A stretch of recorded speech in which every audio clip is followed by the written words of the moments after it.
Good morning, everybody, and welcome to the second day of the Health and Care Expo Innovation Expo 2014. My name is June Sarpong, and I am your MC for the day.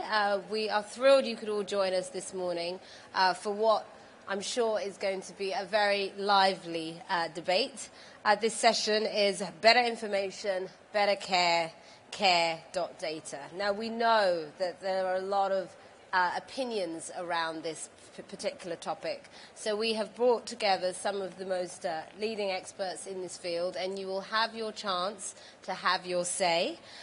So I would like to welcome, first of all, Tim Kelsey, National Director of Patients and Information at NHS England. Sarah Jane Marsh, Chief Executive of Birmingham's Children's Hospital.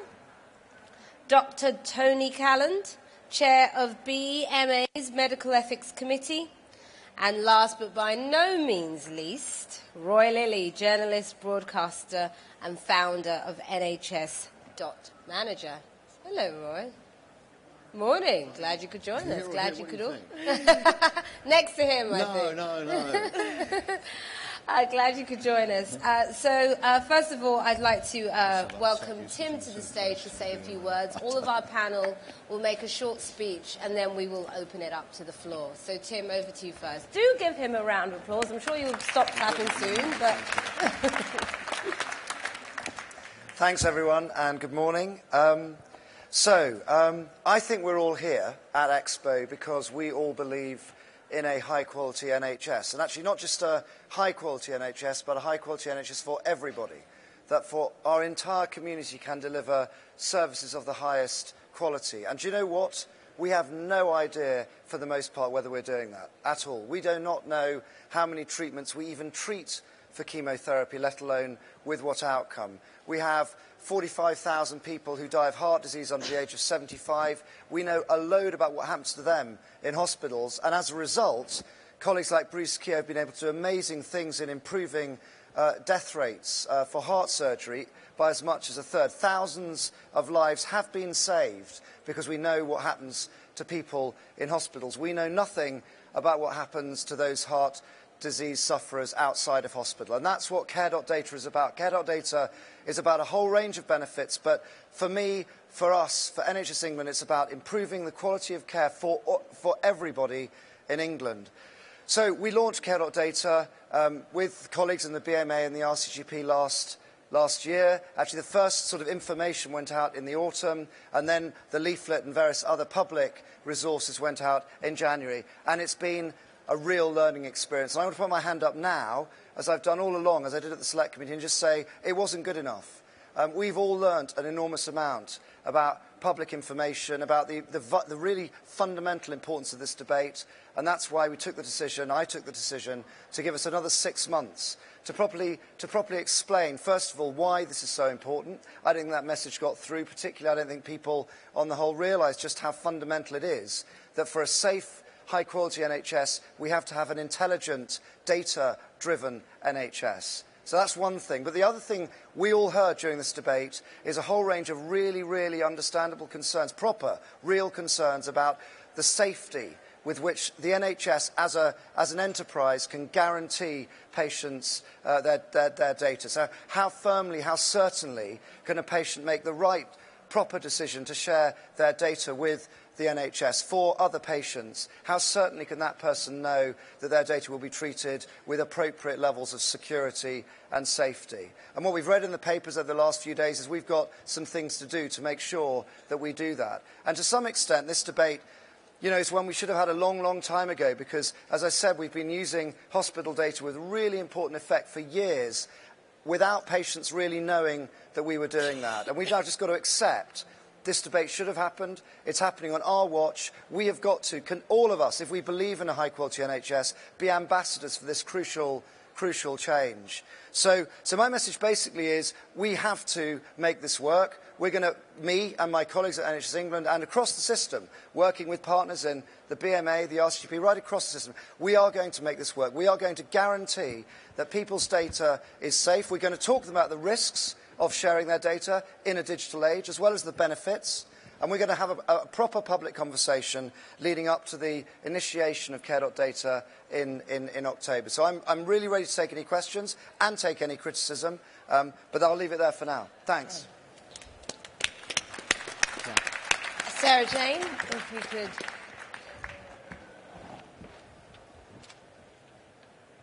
Hello, my name is Sarah Jane and I'm the Chief Executive of Birmingham Children's Hospital. And I feel very, very passionately about sharing data and information. And I have a hypothesis that although we often talk about data sharing and we frame it as an information governance problem, as a confidentiality problem, as a communication problem, actually, for me, it's a cultural problem. There is a cultural problem that we have in the NHS, both as individuals and as professionals and as organisations, with sharing the data and information that we have. And the reason I believe this is true, I'm going to demonstrate to you by a story. And the story is about a little boy called Keanu Williams. Now, Keanu Williams was born in December 2008, and he was sadly murdered by his mother Rebecca in January 2011. He's a very happy little boy. He enjoyed nursery rhymes. He met all of his developmental milestones. But in his short life, he was systematically abused. He was given radiator burns. He had severe and intractable nappy rash. He had a body covered in bruises. He had head injuries. He presented at his GP practice, to his health visitor, to community paediatrics, to emergency departments. And every interaction that he had in isolation looked to be okay. People thought they could explain why he had these injuries. But in reality, they'd been inflicted by his mother. We couldn't see that. We couldn't see that the information was linked together. Worse than that, we also didn't know that he'd got two older siblings that had actually been taken into care because they had been abused by the mother. And I can see some people thinking, what is she talking about? She's not talking about care.data. But I think I am, because I think these issues are very, very much linked together. Because to me, the shocking part of the story that I've just told you is not just what happened to Keanu, but the fact that it happened in January 2011. And it is now March 2014, and still we do not share that data. In the health economy that I work in, that could still happen again. And I have sat in meeting after meeting where we've talked about governance, confidentiality, whether we opt in or opt out of a care record. And all the time, the issues of governance and data security trump patient safety. And we would rather have a system that's perfectly governed and perfectly confidential that leads to a child being murdered. I do not understand how this can be the case, and I think we really need to challenge ourselves going forwards about what principles we're using. We can't just assess the risk of doing something, we have to assess the risk of not doing something as well, because the consequences of not doing something are potentially enormous. I think the other frustrating thing about data and projects is with other change projects you can often go on a curve, can't you? You go with the 20% that want to make change, then you get the sort of 60% that follow, and you can work with the 20% who've got concerns. That doesn't work with data sharing. You have to go, it only works if everybody does it. And therefore, it always feels like we're moving at the pace of the slowest organisation.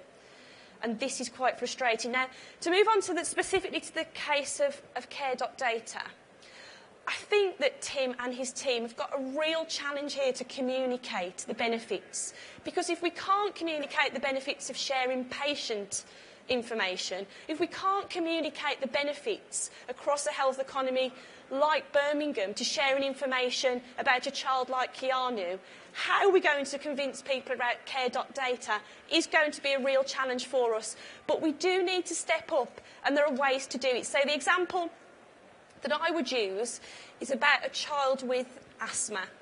So at the moment we've got lots of data about those children as individual contacts with the health service. So we know, for example, they go to their GP practice, they might get some education, they might get some inhaler support, we know whether they're collecting their prescriptions or not.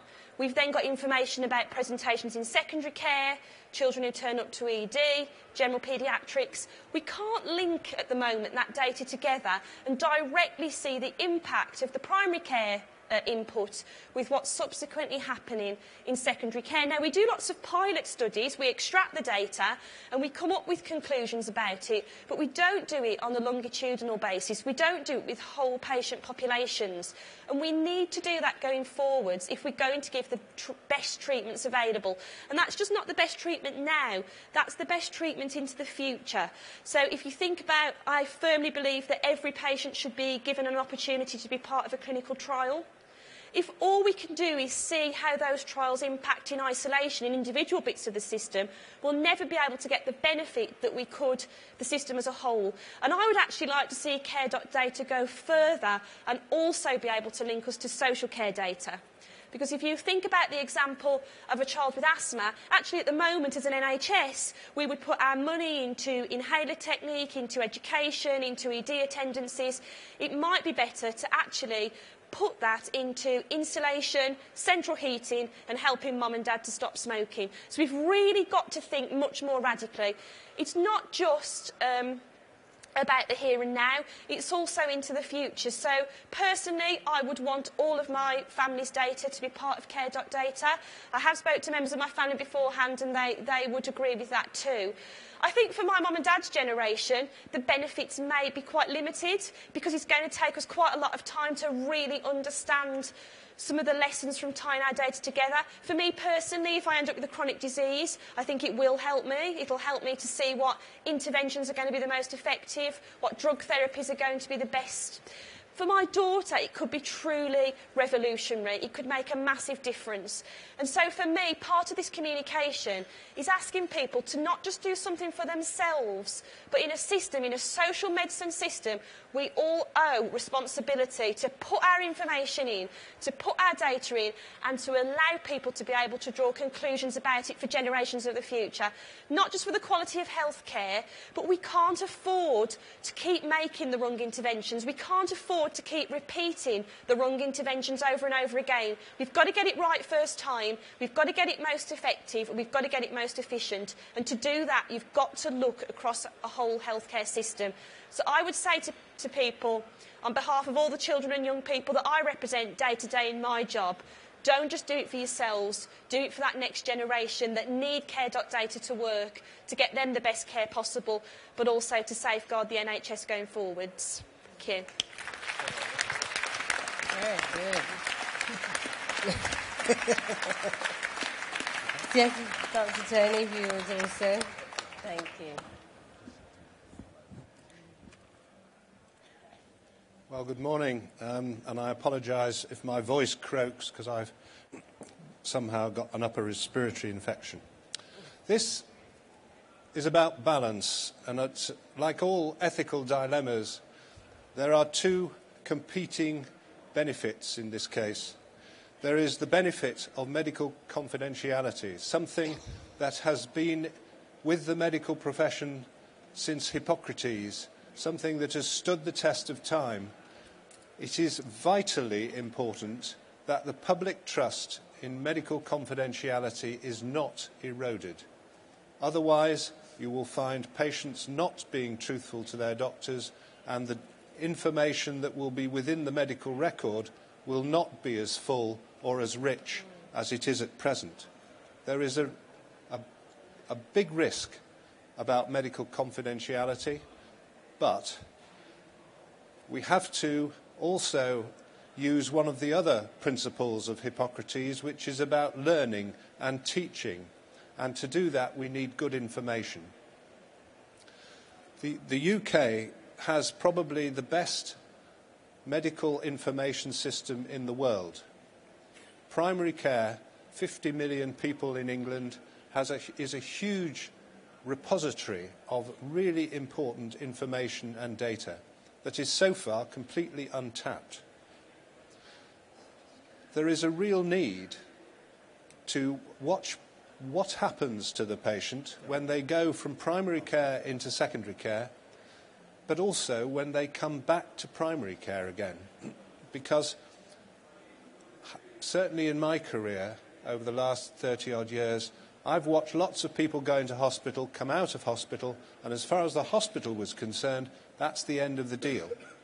But what we do know is that not all the people who come back into primary care out of hospital actually get better in the way that we expect. We need to know why they don't. We need to know what happens to them. We need to know if we can treat them better. So there are the two competing benefits, and we have to strike a balance between them. We've heard a lot about GPs and how they're worried about this and they're worried about that. Well, they have two primary responsibilities. They have the responsibility of medical confidence. Break medical confidence, have a complaint against you, you're off to the GMC. That is very clearly in the minds of many doctors. I think there are cases when doctors are too restrictive about the information they hold, but nevertheless, keeping medical confidence is at the forefront of the general practitioner's mind. But also their data controller responsibilities. Data controller responsibilities involve making sure that patients are aware of what their information, how it is being used, where it is going. That has become increasingly complex. And I think we're all agreeing that a notice that's probably hidden on the surgery notice board by 5 other notices put in front of it is not going to comply with the Data Protection Act and fair processing. I've heard people say, why are we doing all this? Why is it such a big database that's want to be created? Why don't we just do it locally? Well, it is the linkage that is important. It is the power of the linkage that is the value. And I think what we need to think about, if we're going to do linkage in small communities, that is going to mean you're going to have more identifiable information out there than there is at the moment with it, the plan going into the safe haven of the information centre where the linkage would be done then, and then the outputs from that would come out in pseudonymised or anonymised form. The more that we have identifiers out there for linkage, the bigger the risk of re-identification. We've heard about pseudonymisation, anonymisation. This whole debate has been perpetrated through the media with very little fact. And I mean, one of the things that's fascinated me about a lot of we've read in the paper, there's been one important word missing before data, and that is anonymised data. So giving the impression that, to the public that their whole medical record, completely pure with no alteration at all, has suddenly been distributed to the four winds to anyone who had a few bob to pay for it. Well, that is completely incorrect. And it is a perception that we do have to overcome if we are going to get the public on our side. Therefore, we need to look at a number of different ways that we can improve the situation. The technology, pseudonymisation at source or on landing, one or the other, whichever is the most practical to do quickly and immediately. Beefing up the law, and the Secretary of State's announcement certainly goes some way to that. And regulation and oversight. I sit on the Confidentiality Advisory Group, which gives, for those of you that don't know, we give Section 25, or we recommend Section 251 approval for researchers to have access to identifiable data. We take that job extremely seriously, and the bar is set very high before we grant or recommend Section 251. And that kind of a body needs to be in place to review the release of data, to give the public confidence that there is a check and balance in the system. teaching and training of staff something that gets lost along the way. Lots and lots of new things are introduced into the NHS, and people have to learn on the hoof. Mistakes are made because they are not trained properly. Information governance, for heaven's sake, is about as boring as you can get. It is not sexy, but it's complicated. But people actually have to understand what their responsibilities are and what is allowed and what is not allowed. So, education and training. But also we need to get some facts out there for the public so that they can understand that they do have an opt-out, and they have to understand what the choice they have to make. It may be that their medical record is a bit like mine, with a couple of broken bones and a cough 20 years ago. That's about it. I don't mind who sees that. But I know from my patients when I was in practice that there are some records that have the most sensitive information in them, and I could well understand why people would want that not to be used. But they have to understand that they have an opt-out. They have to understand how they do that. The practice has to understand how it's done quickly and simply. And the patients have to understand what the balance and the choice is between keeping their medical confidence and improving the care of patients and the health service. So that is the task ahead of us. And I think we can't just dash into this. I'm very, very grateful we've got the delay. I think that is eminently sensible. But there's a lot of work still to be done. Thank you. Yeah, Roy, over to you.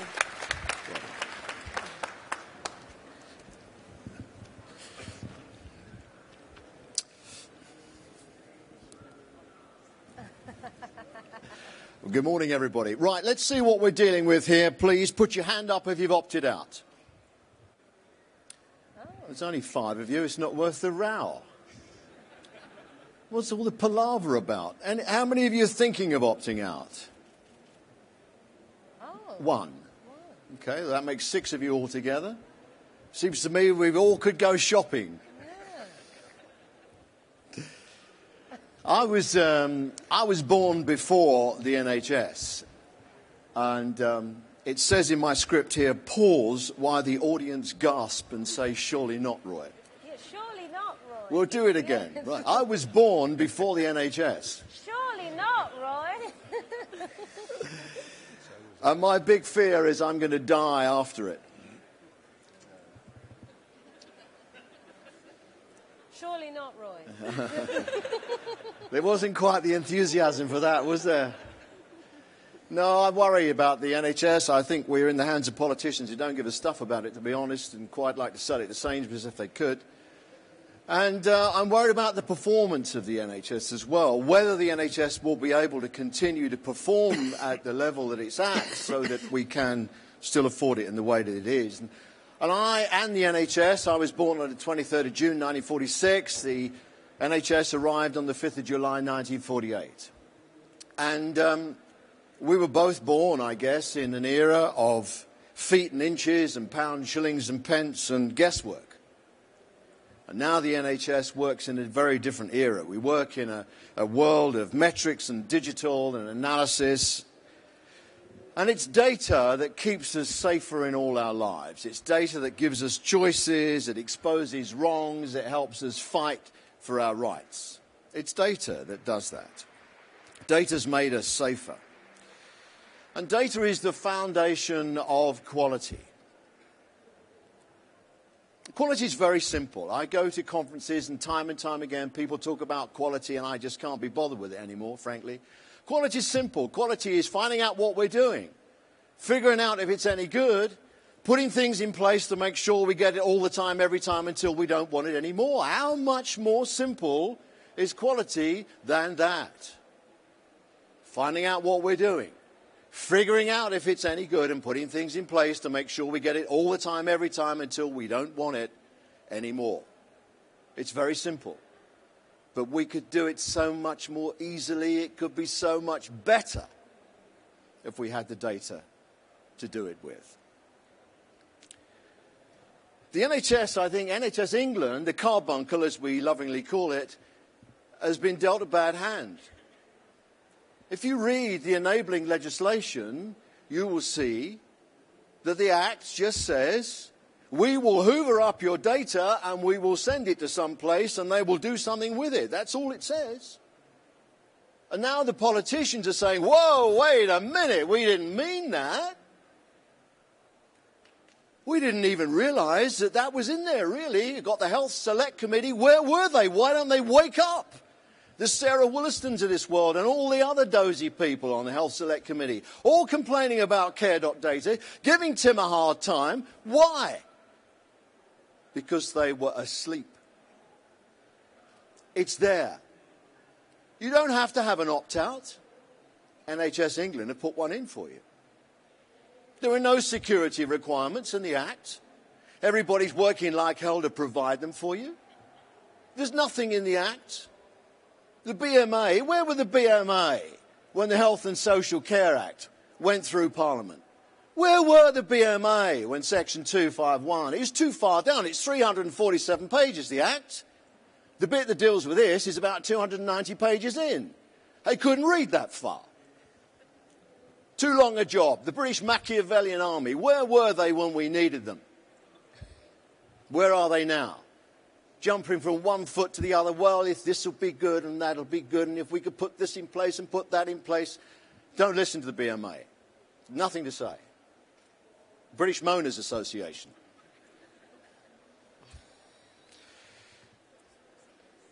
What happened to the Royal College of General Practitioners? Where were they? They were consultees on Tim's leaflet. I got my leaflet. I got my leaflet with the pizza delivery boy. I rang the number on the leaflet. NHS England is sending me a deep pan of wine in 18 weeks. It'll be fine.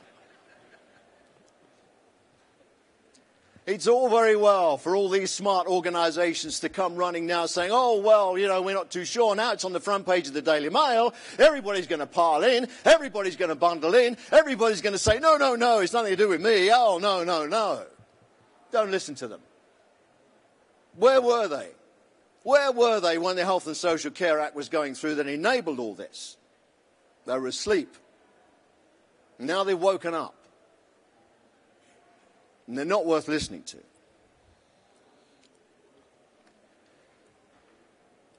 I think the real problem with all this is we don't trust the government. Because the Conservatives lied to us in the last election. They said we're not going to change the NHS. And now we've had the biggest change in the NHS we've seen since I don't know when. David Nicholson said you could see it from outer space, and he's right. We've turned the NHS upside down. We don't trust the government. That's the problem. And neither should we. Because they lied to us about the Health and Social Care Act, they could be lying to us about the use of our data. Are they going to sell it? Well, I sure as hell hope they don't give it away. Because it's a fabulous asset and it's worth a fortune. And yes, we should collect it carefully. And yes, we should use it carefully. And yes, we should think carefully about who gets it. But don't give it away. Why would we give away an asset like that? Why would we give away our crown jewels? We are the only health service system in the world that has data going back to just after I was born, on the 5th of July 1948. We're the only system in the world that has that data. We're the only people that can daisy chain it together and make sense of it. Don't give my data away. What can we learn? Well, we can learn that you can't trust Royal Mail when you pay for a soulless drop and they bung it in with the double glazing people. And I hope Tim is going to beat up the Royal Mail, but not too much because I'm a shareholder. I hope we're not going to listen to the RCGP and the BMA. They've nothing to say. I hope they're going to listen to the common sense of the British people who, in this audience here, people who are really interested in care.data, people who've made an effort to come and listen and find out what it's all about. Only 5 of you have opted out. British people are very sensible. They understand the benefits of this. What can we learn? Well, I don't want to follow blindly in the footsteps of what's gone before. As I get older, and I am an old person, be careful who you talk about when you talk about old people. You talk about me. I'm in bedbath territory. Beware. I want to know what's gone before. I want to know what's worked and what's happened, what hasn't worked. I want to know what's gone before and what will treat me and what won't treat me, what is successful and what isn't. I want to learn the lessons of the people who've gone before. And we can do that with care.data. And certainly, it's been a balls up. But it's not a balls up of the carbuncles making, it's a balls up of the politicians making. We can learn. We learn the lessons. There's much to criticise. But criticise the politicians, not the carbuncle. Don't criticise Tim. He's done the sensible thing. He said, wait a minute. Let's pause and wait. And I can tell you, because I know Tim, we sit next to each other sometimes at the cricket. He is the most impatient bastard on God's earth.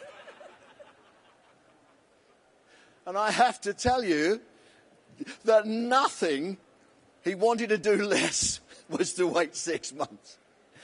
But he's a sensible guy. He understands about data. He started Dr. Foster. Look how Dr. Foster has revolutionised our hospitals. Look how Birmingham Children's Hospital and others fight to be the Dr. Foster Hospital of the Year. Look how data has revolutionised our attitude to care and our hospitals. So let's put all this behind us. Let's dump the blame game. In this room, the collective IQ must be about 10 million. Well, over here maybe, I don't know. Let's use our very brightest people. Let's use our most dedicated people, our most experienced people, to move on from careless.data to caring about us.data. Yesterday was NHS Change Day, and I was really enthused by the kids who have this ground-up Change Day idea. It was refreshing. It was motivating. I mean, so many times I hear people stand at lecterns like this and say, the NHS must change. Oh, the NHS must change. And the higher up the tree, the posher the accent. Oh, the NHS must change. Change? We have the best healthcare system in the world. It's free at the point of use. Our outcomes are fabulous. People love it. Rich or poor, we can all use it. Change the NHS from what to what? No one can tell me.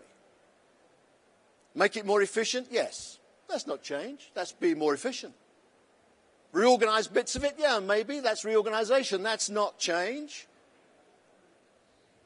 The kids of Change Day, the youngsters, the management trainees, they understand this. They know the aggregation of minor gains. They know that where they work, there's something they can do to change something that will make it better. And one change leads to another. We daisy chain our change, and suddenly a little ember turns into a bushfire of change and revolution. And I want today, the day after Change Day, to be data for Change Day. Put the arguments behind you.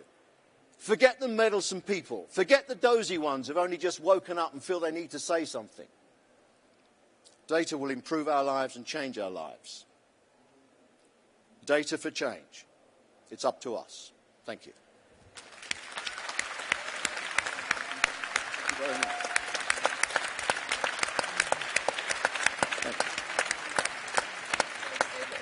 Roy, have a seat. Tony, do not worry. I will give you a chance to reply to Roy's comments.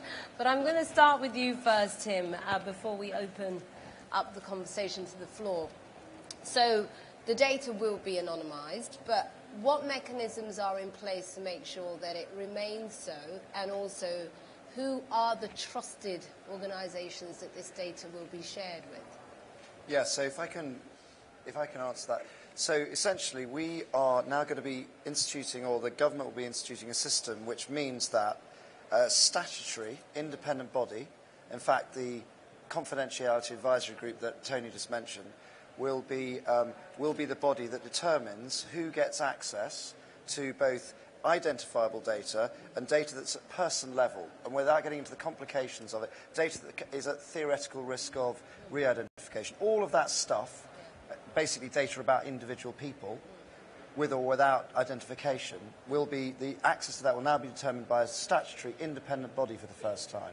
And, you know, I wish we'd had that some time ago, to be honest, but that's what we're going to get, and I think that's a really positive assurance to people that there will be proper independent scrutiny of what kinds of uses can this data be used for, and explicitly the only uses that it will be allowed to be used for is for the benefits of health and patients, so for health and care. So sort of random non-health related commercial purposes like, say, insurance or marketing, and we've been reading about some of these things in the papers, will not be permitted, are currently not permitted, but we now have a very transparent means of demonstrating that that will not be the case and cannot be the case. But then how do we know that whoever you share the data with will then themselves not forward that data on? So what mechanisms are in place for that? So the plan which we're developing, so we're talking to everybody at the moment, and we're going to come back in a few weeks' time with some more specific ideas about how we can deal with in a way the practical mechanics of some of this stuff.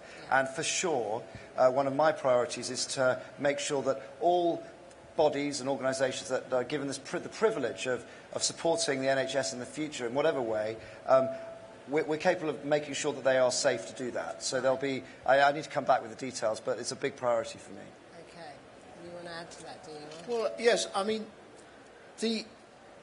we're all grown-up people. I mean, Christ, a kid with a bobble hat and an Apple computer in his shed can hack into the Pentagon. You know, I mean,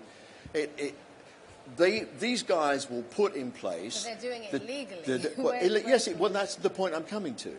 I mean, yes, you could certainly. I could take any one of you in the audience, you, madam, in the cyclamen shirt and the black jacket with the brooch. You. Looking very lovely. Looking very lovely. You give me your postcode and your name, and by lunchtime I would know where you live, I will know what your credit rating is, I will know what car you drive, I will find out whether or not you've got a Nectar card or a Tesco card, I'll know through dunnhumby, I can buy the data and find out what you bought when you last went shopping. I can find everything about you that your wife, that your husband doesn't know, or your lover doesn't know. I don't know who doesn't know, but I could find out everything about you, right? Now, that's kind of borderline legal. And it is possible to take data and do something called jigsawing. You can work it back so you can find out. Now, first of all, it's a hell of a big job. Secondly, you'd have to have a really good reason for doing it. And I think, if somebody got to like you and I mean, nobody's going to be interested in us. But I guess if you're a big celebrity like Tim or somebody like that, then, Hello magazine might want to know how many bottles of gin he drinks a week. But I can just look in his dustbin and find out, So I think, we've got to kind of be sensible. But it's illegal, right? The Data Protection Act, in certain aspects, because of the way this rotten law has been put together, is suspended. But the fact of the matter is the penalties are huge under the Data Protection Act. You can go to jail. You can be fined. I think it's unlimited fines. 500,000 fines. And if somebody breaks the law, it's no different to breaking the law in stealing something or stealing data. If they break the law, put them in jail. Make an example of them. But because we might have the odd nutcase that wants to sit in a shed and reconstruct my data, we can't stop the benefits and the march of time for the rest of us knowing, for example, you talk about an insurance company. If you're a 45-year-old man and you have a heart attack, you won't get insurance. If you can't get insurance, you can't get a mortgage. Now, why is that? Well, because the insurance companies say, whoa, you've had a heart attack. Can't insure you. But actually, if you look at the data, if you have a heart attack at about that age group, you're most unlikely to have another heart attack if you look after yourself, and you're perfectly insurable, you're going to live forever, just like everybody else, okay? But the insurance companies won't insure you. With the kind of data that we could have from this, the insurance companies would be much better at assessing risk. And then you're going to say to me, oh, what about people who've got rare and unusual diseases? But what Tim's saying is this information won't be shared with insurance No, exactly. companies. He's saying that it won't be sold to insurance companies. What I'm saying is I'm not so sure that's the right decision, because I kind of like the idea of an insurance company assessing a better risk for somebody like who's 40 years old and has a heart attack. I mean, let's face it, if you buy a house by a river, you can't insure for floods. If you buy a house on a hill, you can. And, if you look after yourself and you keep yourself fit and healthy, then why shouldn't you have a better insurance premium than somebody who sits on the sofa and stuffs themselves with McDonald's? Well, Tony, Roy said quite strongly up there that we shouldn't listen to you. So why should we listen to you? Well, the one thing about Roy is he's consistent, because he has been rude to me on platforms for the last 10 years or more. So You'd miss it, wouldn't you? I'm quite used to it. And actually, I don't get too worried about it, because it's easy to come out with a populist sort of thing. I think you really have to think a little more carefully about this. And whilst I fully agree with what he's just been saying about the benefits, I do think we have to be cautious about how we free up in the public's mind the notion of public confidentiality and medical confidentiality. Because as a GP, I would sit in the surgery and people would come and tell me the most astounding bits of information about themselves that, was probably not a big deal in big terms, but actually to them it was really, really important. And I think they had to know that was going no further. And that,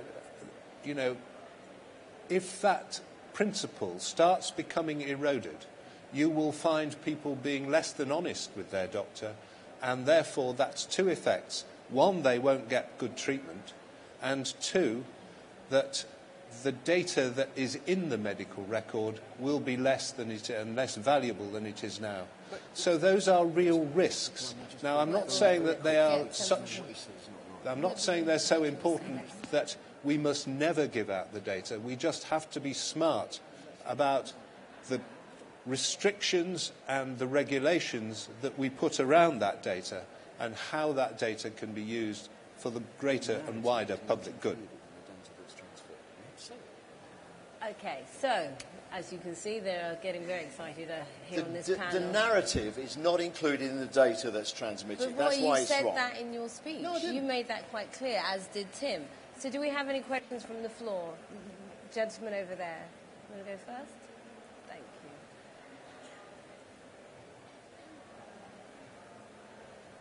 If you could say your name and where you're from. Thank you. Thank you. Dr. Peter Crouch. I'm a GP from Swindon. I'm going to try and ask the question I tried to ask yesterday, was asked to ask it today. Okay. It's all highly amusing and very engaging, but I have to say, and I mean this with the greatest of respect, I'm feeling a little bit patronised here in the audience. I don't think any of us disagree with the potential for the benefit of this data. But if you read the paper today, there are two headlines. One from Sir Bruce Keogh making the point that we need to move forward. No one would disagree. But there's also another headline in there which is about more fears over patient data. With the publication of all the HES data, for example, I think the suggestion that listening to insurance companies boasting that they can identify people with some pretty rudimentary triangulation kind of runs a coach and horses. So I'm with Tony on this. What I want to ask is this. If it's that fundamentally important that we tap into this rich seam of data, why isn't this issue being handled better? And with respect, it's on your watch. Sarah Jane, you haven't spoken. Do you want to answer this? And then I suppose, Tim, it'd be good if you could pick up from that. Sarah Jane? Yeah, I mean, I am a firm believer when you're trying to talk about change of this nature that you've got to actually use it by telling stories. I think there's some of the things that the public really understand. So what I would like to see developed over the course of the next few months during this break is some actual real stories about having care data is going to make a transformational change to individual people and the way they're able to receive their health care. People can understand what it's going to mean for Betty, age 55, with heart disease, much better than they can understand some of these sort of concepts that we're talking through at the moment. It's that part of the communication that I would like to see improved generally. I know there are more technical communications that we need to do that I'm sure Tim will want to talk about, but for the general public, I think we've got to talk up the benefits, because at the moment it seems to be a conversation about risk. That's all we seem to talk about, is the risk of doing it, not the risk of not doing it, and not the benefits, and we've got to make those more real, I think, for individual people. Well, I've got a kind of question back to you, Peter, which is that I don't know what kind of health service you want, but if you want a health service that is listening, that is open and honest, that's what I'm hoping we're communicating here. And so what happened was, I said earlier, that, you know, a bunch of people who I think have very learned and responsible views about this kind of process raised some big issues about how they felt it should be done, and so hence we've delayed it in order that we can have a proper conversation about those issues. That for me is being honest. So I don't know, I mean, we could just ploughed on. But I think the right thing to do is just be honest. And there are some important conversations. Tony's mentioned some of them about being appropriately cautious. I'm all for that. I don't want to take data that doesn't need to be used. And there's lots of issues we haven't discussed today, like what's the minimum, the absolutely least amount of data that could potentially be at risk that different people need for different purposes, etc., etc. And actually, I think most of us collectively have got many of the answers. But the collectivity of this, the kind of the collective design of it is what really is important. So, you know, I've had fair enough, of course, it's my role and absolutely right that I should take responsibility, which I do. But I do think, and I am hoping that where these kinds of things crop up in the future, the response won't be to plough on, but instead to think and to be open and honest. And hopefully this is about being true, to some extent anyway, to our values, I hope. Gentleman over there. Jeremy Taylor from National Voices. We've heard a lot about the BMA and the RCGP and the carbuncle and politicians, but actually patient organisations, health charities, civil society organisations have a huge role to play in helping the system get it right. We weren't involved, and for me one of the big lessons of why this all went wrong is it was a failure of proper public and patient engagement. I would like Tim to commit to working closely with health charities and other civil society organisations to get the process right here on. And if it takes longer than 6 months, so be it. Let's not be tied to an artificial timescale and be doing everything at breakneck speed. Patient organisations believe in the principle of linked data and can be your greatest allies in all this and help you get it right. But we've not been involved, and I think that's outrageous. Please put it right. Well, I think actually I'm going to let Roy answer this, because would you say that they were asleep too? Yes. Yeah, I don't hear the patient voice in anything. I mean, what happened to no decision about me without me? You know, I don't belong to the NHS. I don't have an NHS salary or a pension or anything. I'm just a patient. And I just watch what's going on, and no one ever asks me about anything. Every decision is made about me without me. And as far as this is concerned, it's no good everybody getting their knickers in a twist now. The die was cast when the Health and Social Care Act went through Parliament. And everybody took their eye off the ball. Nobody looked at the section on data and really thought, what does this mean? Because if they stick to the letter of the law, that's why Jeremy Hunt's got to change the law. Because if they stick to the letter of the law says that it will take your GP's data, there's nothing the GPs can do about it, and they will give it to the Information Centre, which is a new organisation that's just been set up. It's bright, shiny and new, and they're not sure which way up they are and how to handle it, and they've subcontracted some of it out to Atos, of all people, for Christ's sakes. So, you know, we all took our eye off the ball. We all collectively should have said more at the time. We didn't. I'm to blame as well, because I was one of the biggest critics of the bill. We all took our eye off the ball. What we've got to do now is to draw the line and say, right, what do we do to fix this? We all agree data's a good idea. what checks and balances do we want in the system so we can use it and get on. But isn't that what's happening anyway, then? Oh, it is, because Tim and the carbuncles said, we'll hold it. Now, you know, I'm not breaking any secrets. I'm sure, you know, everybody knows the Department of Health and the carbuncle, you know, don't get on. They fight like cat and dog because they're all trying to prove who's in charge of the NHS. And there was a punch-up between the carbuncle and Downing Street over whether or not there should be a delay, and Tim won, and good luck to him. Tony, you wanted to add something to that? Yeah, just to add a fact to this debate, really. I was involved for probably Roy about just a said year why. I'm not sure if you heard with the Department of Health on the Health and Social Care Bill, and I would say this anyway, but if you think it's bad now, you ought to have seen it when it jolly well started, because it was much, much worse. And not only was the BMA and the college involved, actually we had all the medical colleges involved and patient groups were involved, because we went and consulted them. The difficulty is we live in a democracy and one relies on Parliament to give proper scrutiny, and whilst it may seem I'm just shifting the blame, I have to say that Parliament did not scrutinise that bill properly. Parliamentarians had no idea of the implications of it. Like much of legislation that goes through Parliament, it is not debated all the way through. You get halfway through a bill and they run out of time, so the rest of the bill just goes through.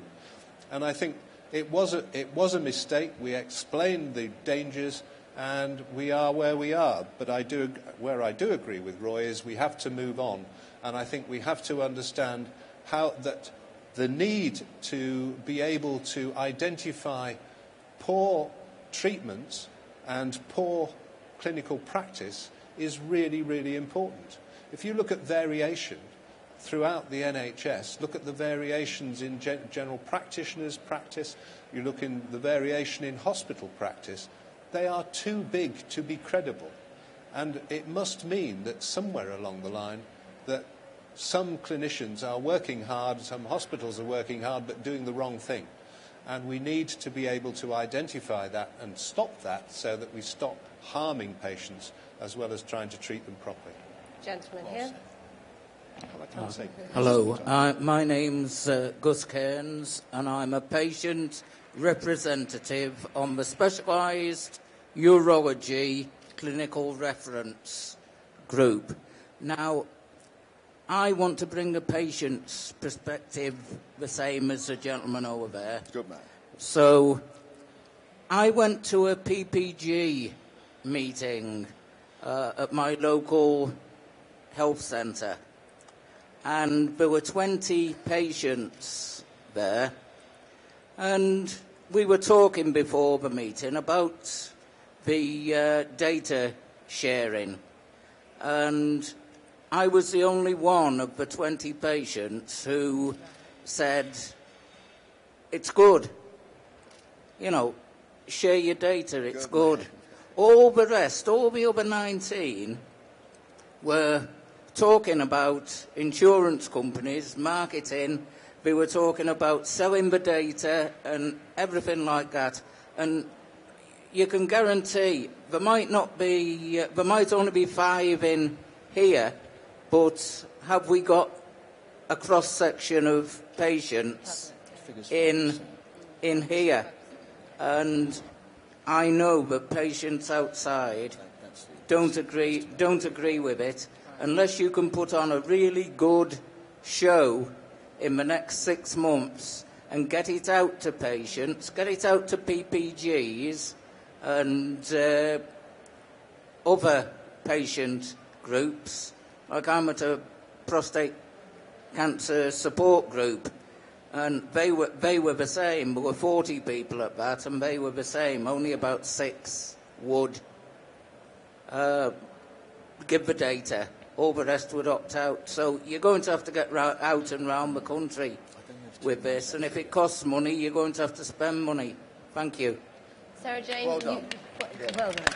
Sarah Jane, do you want to answer this I mean, I one? think this debate that we're having is quite representative, I think, of part of the problem, because for me, the message that we're not getting over is it's the NHS that really needs the data. I need it in Birmingham. We need it in local health economies So then to why better doesn't plan. it just stay within the NHS then? if Well, it's for the and I only- think that's the issue? that is the prime reason. But for it is my understanding, and all these other reasons, all these other things we wouldn't actually want to happen. But we've got so obsessed with what we don't want to happen with it that we've forgotten what we do want to happen with it. So I'd love to be at a session with you and that group talking about all the fantastic things we could do in the NHS with it. For me, I can see myself in a room that's full of doctors, nurses, physios, OTs, talking about how we make it better based on what we know. I don't see myself in the room with an insurance company or whatever it is. But this is not coming over. We're not having the right bit of the conversation. But for me, that's what it's for. It's for us in the NHS, not for externals. Quickly, Tim, do you Yeah, want to so add to just to say, and I'd just like to answer Jeremy's point. So, although in fact the team did engage with patient groups, nowhere near on a scale that was enough. And you're absolutely right. So first of all, obviously we're doing that, and secondly, absolutely we're going to, where you said put on a show. I mean, we are going to work as hard as we can to get to explain what people's rights are and what the benefits are, and indeed what the risks are as well, as widely as we can. And so that's what this, in large part, what the 6 months is about. Apart from some substantive things we need to do just to make sure the thing works properly, absolutely getting out there and really explaining to people, through partners in the voluntary sector and directly, that has absolutely got to be our priority. Final question. Martin Rathfelder from the Socialist Health Association. I had the exact same experience as my friend who spoke last. I went to my pet practice patient group. The CCG were proposing to let a drug company employ a person to go through the records to identify people who would benefit from some treatment. I was the only person who thought it was a good idea. Everybody else was absolutely appalled, and they thought they were going to be forced to take drugs that their doctor didn't think they needed. And the doctor was of the same opinion. And I think one of the things we need to do is to start by establishing that this data belongs to the patient. Yeah. I'm the person who can't have the data. Every trust in this vicinity has a policy that patients can only see their own data if they make an application on a form under the Data Protection Act. I can turn up at a hospital, I can look at my son's X-ray on the screen, but they won't give me a copy. Why is that? Shouldn't we fix that first? If Tim starts by giving patients access, maybe then we can get a bit of trust into the system. Well, you'll be pleased to know, sir, that this is the only issue, it seems, that Tony and Roy actually agree on. And also, we are doing something about that. I mean, we are doing You something. must do. And the interesting thing in law is actually that, Martin, we don't own our data. It's owned by the Secretary of State. And I wouldn't trust him any further than I could spit. So, I think it's my data, and I should be able to look at my data. Why the hell can't I look at my data? But Tim's going to change all that. Well, so this is a really big issue. What's going to happen is that from next year, everyone will, if they want to, be able to get easy online access to their GP records. I've said that a dozen times. That really will happen. The hospital records are in a terrible state because half of them, basically our hospitals in large part are held together by treasury tags. So whether you don't like the politicians or not, we should be asking the boards of many of these hospitals how on earth they don't have electronic records.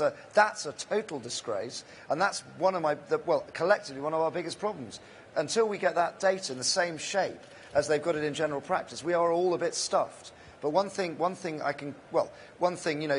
I'll be back on the in front of the Health Select Committee when this hasn't happened. But sorry, I didn't say that. But It's going to now. yeah, I know. But honestly, the next biggest priority I've got after care is to make sure people do get access to their GP records online from 2015. And we've been working very closely with Tony and colleagues at the BMA, and that is a major priority. But I think collectively, if you can put pressure on your hospitals to do a better job, please do. Okay, and on that note, thank you all very much. A huge round of applause for our panel, and thank you for joining us this morning. Fantastic. Okay. Our next session will begin in about 10 minutes, and that's going to be a discussion, an interview session between Sir David Nicholson and David Brindle from The Guardian, and that will start in about 10 minutes.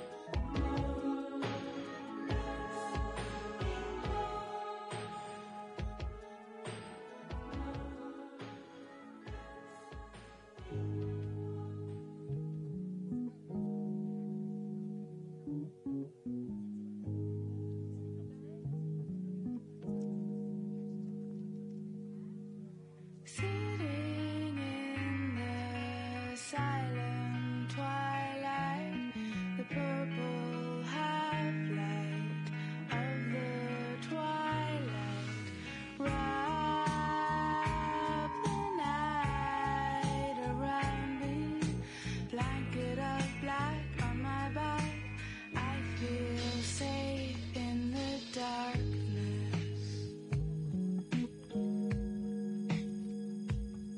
Your voice is a caress, delights my senses, heightens my happiness, lightens my sadness. Your eyes were on me, I remember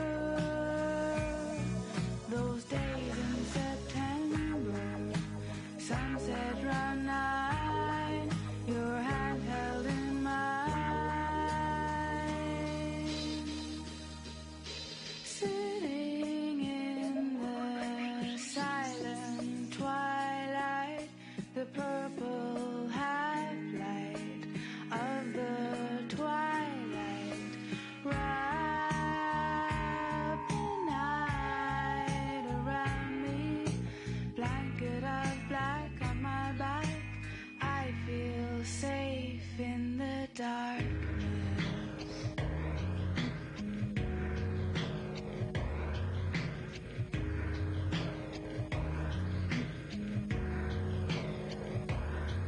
The silence is so loud, I almost feel it. Nothing to say now, barely can talk now. I'm feeling like I'm lost, I'm feeling dumb, speechless and numb. So long I've been blind, I'm losing my mind. Sitting in the silent twilight, the purple half-light of the twilight, wrap the night around me, blanket of black on my back, I feel safe in the darkness. Excited you would love. I'm sure. I'm sure.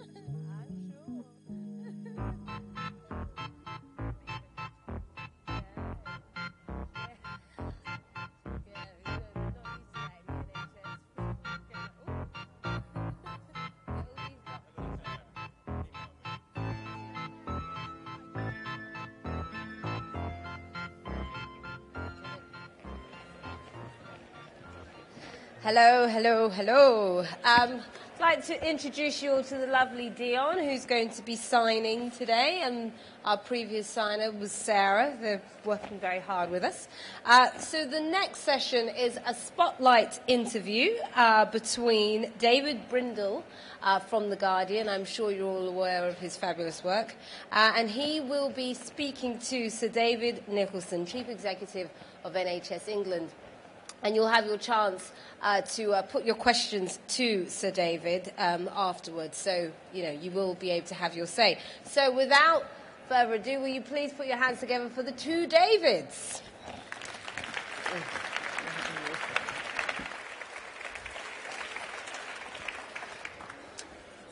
Well, good morning. So, after 8 years as NHS Chief Executive, the last 18 months or so as Chief Executive of NHS England, having worked with 5 Secretaries of State for Health, 3 Prime Ministers, Sir David is poised to stand down at the end of this month. By my maths, that's about 27 days to go. He has the next 50 minutes or so to get it all off his chest. Okay. Sir David, the outgoing Chief Secretary to the Treasury in the last Labour government, famously left a note for his successor on his desk, reading, "I'm afraid there's no money, kind regards." What can your successor, Simon Stevens, expect on the note that you leave him? Right, okay. Well, there are a couple of things, really. One of them is there is no money because I've already allocated it. So we sent out the allocations for the next 2 years in just before Christmas. But what I'd say to him is in a strange sort of way what he said to me when I first got the job. Because many of you remember Simon Stevens was Tony Blair's advisor. And when I got the job of Chief Executive of the NHS, he took me out to dinner. And he was just, I think, going off to United Healthcare at the time. And he said to me, I'll give you a bit of advice that Tony Blair gave him, which is, you're never more powerful than the day you walk through the door. And it's absolutely true. The problem is, of course, when you walk through the door, you don't really know what the job is. But Simon, I think, is in a much better place to do that. And the reason it's so important that he uses that power is because over the next 12, 18 months or so, there are some really important decisions to be made about the NHS and its future.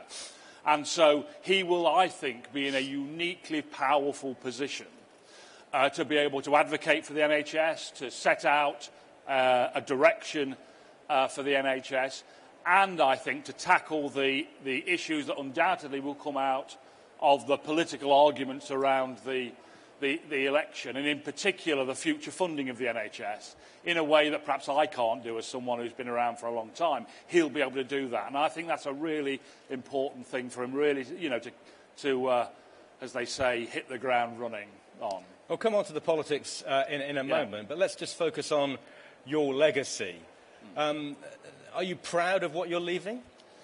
Well, I think in any job that you do, there are things that you're proud of and there are things that you're not proud of. But, and of course, in a job, the kind of job that I do, it's quite difficult to dissociate what you do and what everybody else does. So I'm enormously proud of the NHS. I've worked in it for 36 years. As they say in the jargon, I'm a lifer. I've done it for all of my life, which has both strengths and weaknesses. So strengths is I think I understand the service pretty well. I've worked at almost every level. Weaknesses are sometimes we do spend a lot of time talking to ourselves in the NHS and don't sometimes look outside. So things I'm really proud of is the way the NHS has responded to this big issue that we're facing as 8 or 9 years ago around access to services, about the way in which we've absolutely revolutionised the way in which people access services, both secondary and primary care. I'm proud of the way the NHS responded to the challenge about hospital-associated infections. I'm really proud of the way the NHS tackled the big kind of challenges around cancer and coronary heart disease. We've done a lot, obviously there's still a lot more to do. Things I'm less proud of. I think change takes longer than you want it to. There are things that I know we need to do, and no doubt we'll get onto those, but we just haven't got the momentum behind them. I don't think we've made the breakthrough, particularly in leadership terms, about getting a much more diverse leadership for the NHS. We need to make that breakthrough. We've needed to do it for several years. I'm disappointed we haven't made the progress that we should have done. I think it'll be a part of renewing the NHS. And obviously, the big issue, I guess, for all of us involved in healthcare is this dilemma that we have. You know, on the one hand, I can say all these things are really good, but sometimes we harm patients. We do bad things to our patients, and every time that happens, clearly everyone in the service is disappointed about that, and we need to, to work hard, do things differently in order to make that happen. So that's what I would say. You're not, of course, leaving amidst a winter crisis, which was widely forecast. Have we been lucky? Well, it's an interesting, but it's one of those things in a sense where the conversation about it often doesn't reflect the realities of what we find. And I started managing winter in a sense, in a kind of system way, about 12 or 13 years ago. And the lessons I learned from all of that is, first of all, it's all about preparation. It's absolutely about preparation. And it's the work that people will be doing over the next 2 or 3 months which will determine whether we've got a successful winter next year. It's the way you deploy your staff, it's the way you organise yourself. So all of that, I think, is really important. And preparation, people have done a fantastic job preparing. I have to say, part of the issue last year for me was that a whole lot of people were thinking about other things, not focusing on for perfectly understandable reasons. We were reorganising everything in sight this time last year. But so I do think that preparation is important, I think. And if you think about the context, I don't think we've been particularly lucky. The pressures on social care in particular are enormous this year compared with last year and compared to the year before. So I think it's down to the kind of commitment, the organisation of people in the system. But no doubt about it, the NHS is under enormous pressure. I wouldn't kid you that. And what's needed is a big change in the way we deliver urgent and emergency care. This year we've essentially patched up the system to get us through it. I think there's a limit to how long you can do that. So had we had harsher weather over the last 2 or 3 months, had we had a bad outbreak of flu, our luck might have run out. Well, I don't. It's not. It's the interesting about winter is that it's not necessarily the weather that drives it.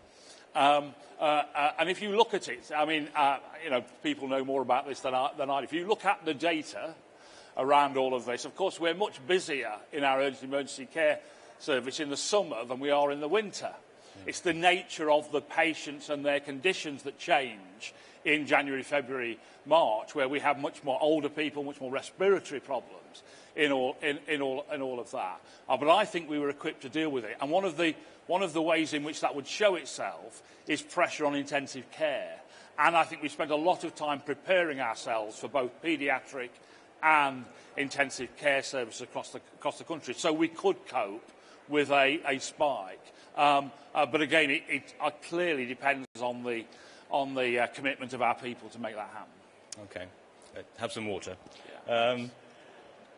You'll be associated, thanks to Stephen Dorrell, the chair of the Health Select Committee, forever with the so-called Nicholson Challenge, which was Stephen's phrase for the 4% annual efficiency savings the service has had to make since 2010 within the standstill overall budget. And the Health Select Committee, in its report a couple of weeks ago, said, well, the NHS is not really meeting that challenge because it may be realising efficiencies through low-hanging fruit, through squeezing pay, through squeezing costs, but it's not actually achieving that transformational challenge that you were hinting at earlier on. Yeah. Well, what we did in 2008 was, in my experience, unique in the NHS. We kind of stood back and said, OK, let's have a look at the next 4 or 5 years and work out how we're going to do things. That tends not to be the way in which we respond to issues. They tend to be much more short term. So when we looked at it, and we could see the kind of, in a sense, we'd had 5 or 6, 7 years of real growth in the NHS. I mean, it's just worth pointing out, since 1948, the NHS, on average, has grown above inflation at 4.8% on average. And we were looking through a period, though I don't think we thought at the time it was going to be so long, of little or no growth. So we had to work out, so what are you going to do in those circumstances? We didn't believe it was possible to look at each year independently. We had to look forward, and that's hence the Nicholson Challenge. I thought it was very helpful that the government kind of pointed that one at me, I thought. I did feel they were drawing a target on my chest to do that, or back, perhaps. Anyway, but we identified that. And there were kind of 3 ways which we thought we could deal with it. One of them is those things that only we could do at the centre. So the issue around pay restraint, management cost savings, all those sorts of things that we thought would be part of the mix to sustain ourselves going forward. The second one was the kind of efficiency stuff, reducing costs, all of that. And then the third bit was the transforming the services, shifting the balance between hospital and community, concentrating and centralising services, all the things that we talk about. And I think on the first 2, I think we did pretty well. I mean, overall, we've delivered what we said we would deliver as an NHS. But the first 2, I think we did very well. The third one, we clearly haven't done so well, and we can speculate why that was, but we certainly haven't done well. And this, in a sense, for me, is the big danger going forward, because I don't think anyone, certainly I don't believe, that just turning the handle tighter on efficiency, although there is efficiency gains to have, is going to deliver the sustainable NHS going forward. And I think that, in a sense, this fork in the road that we're in, I think, as far as the NHS is concerned, I think if we get driven down that, we will see, I mean, the way people will respond is short-term. They'll make short-term decisions that have a direct impact on individual patients in wards and all the rest of it, and I think it's really dangerous for the NHS. We need to kind of really confront these big things about the way service is delivered.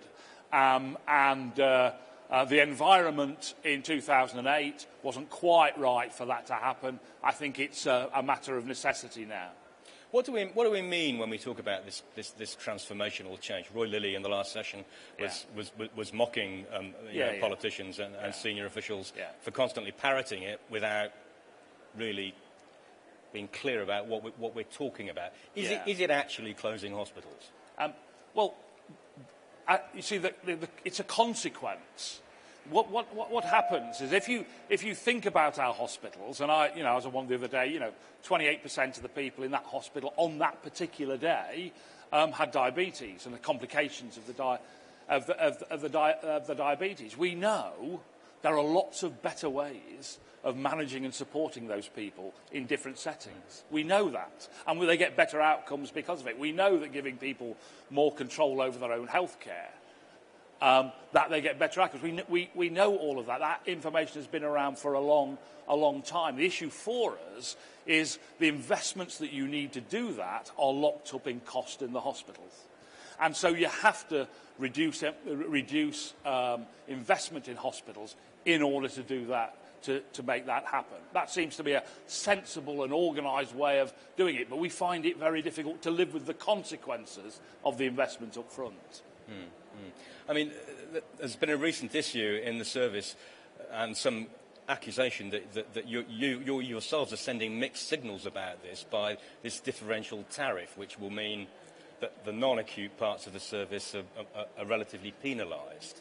Yeah. Is that a fair comment? Yeah, well, it's a comment. I mean, I know, don't get me wrong. I mean, in the circumstances that you find yourself, almost whatever you do, there is an interest group or a group of people who don't. But just the context of all of that, just to explain to people so that they understand. When we set the tariff, NHS England has the responsibility of identifying an element in it for service improvement.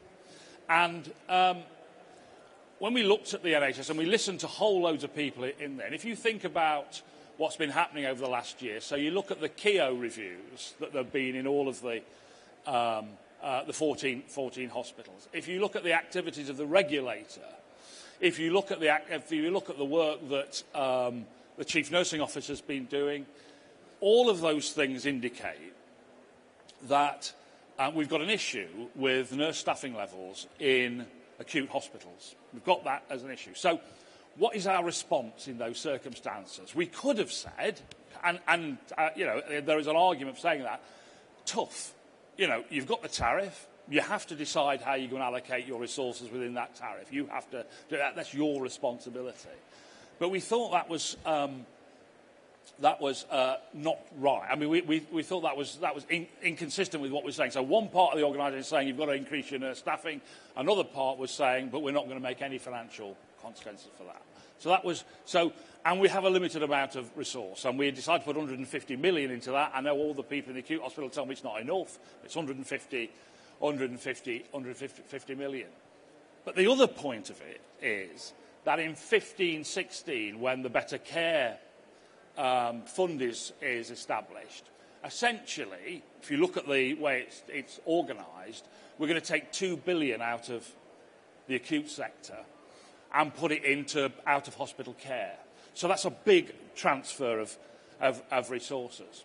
So we concluded out of that it would be sensible to do the 150 now with the Better Care fund going later. Now, you can argue that in whatever way you want, but that was genuinely the reason that we need not to penalise anyone or to do anything else, but actually to recognise the pressures that were on the service. I mean, talking of the Better Care fund, there's not a lot of social care around this event. Yeah. Have you noticed that? Have you felt that?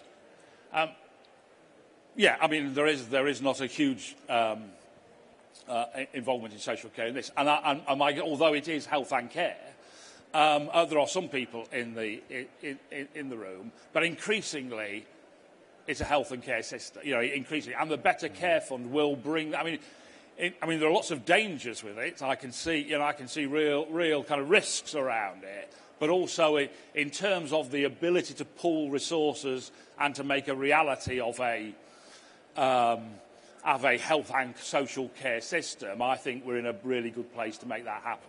And do you go as far as Norman Lamb in saying it's a potential game changer for the whole system? It is absolutely a game changer. If we do what we say we're going to do, it is a game changer for the system. I think the issue for me is whether it's possible. Okay. Tell us a bit about strategy going forward that NHSE is setting. Yeah. I mean, one of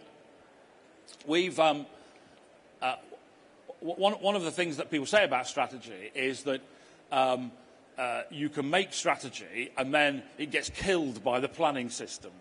And that's always a danger for us as we go forward. But I think we've identified, half a dozen things that we think that a successful healthcare system of the future needs to do.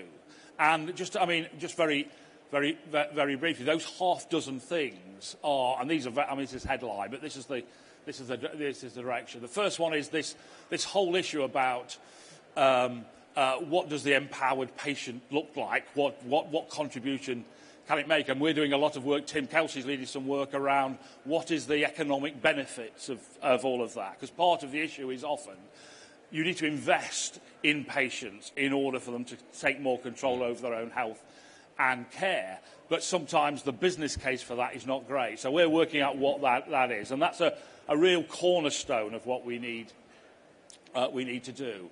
We need to, as we describe, enhance primary care at scale.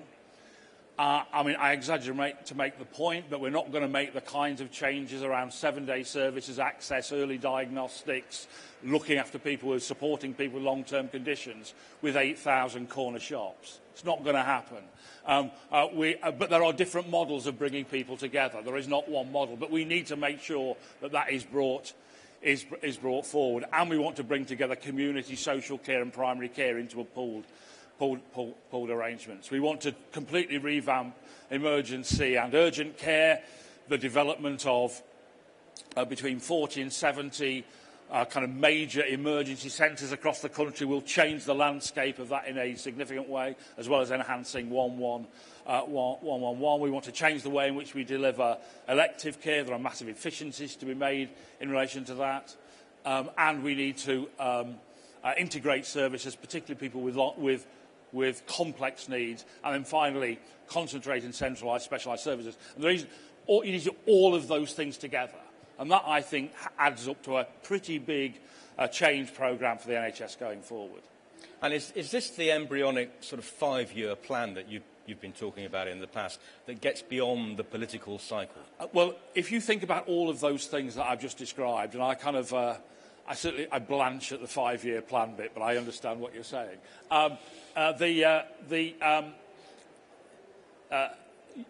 All of those, you have to, that will not happen next month or next year. You need consistency of purpose and determination to make that happen.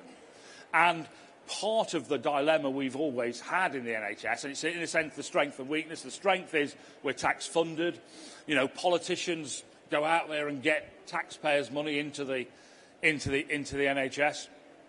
100 billion, a remarkable 100 billion pounds a year. But the other side of it is that they want to engage and involve themselves in the way the health service is organised and run. And those sorts of changes that I've described will need time to do it and do cut across electoral cycles. And it has a big psychological problem for the NHS. On the one hand, you get literally, if you're trying to make those changes, people will say, yeah, very interesting, I'll sit there and wait this one out and we'll see what see what happens, which is a perfectly natural way of responding to all of this. And so the people who want to make the change have that kind of resistance. So we need to kind of, in a sense, mobilise people to make those changes happening and do it in such a way that we can cut across the electoral cycle, which I don't underestimate how difficult that is, but it is important. I've seen it myself, and we saw it at the last election. You know, we got to the point 18, and this is exactly speaking to your point around the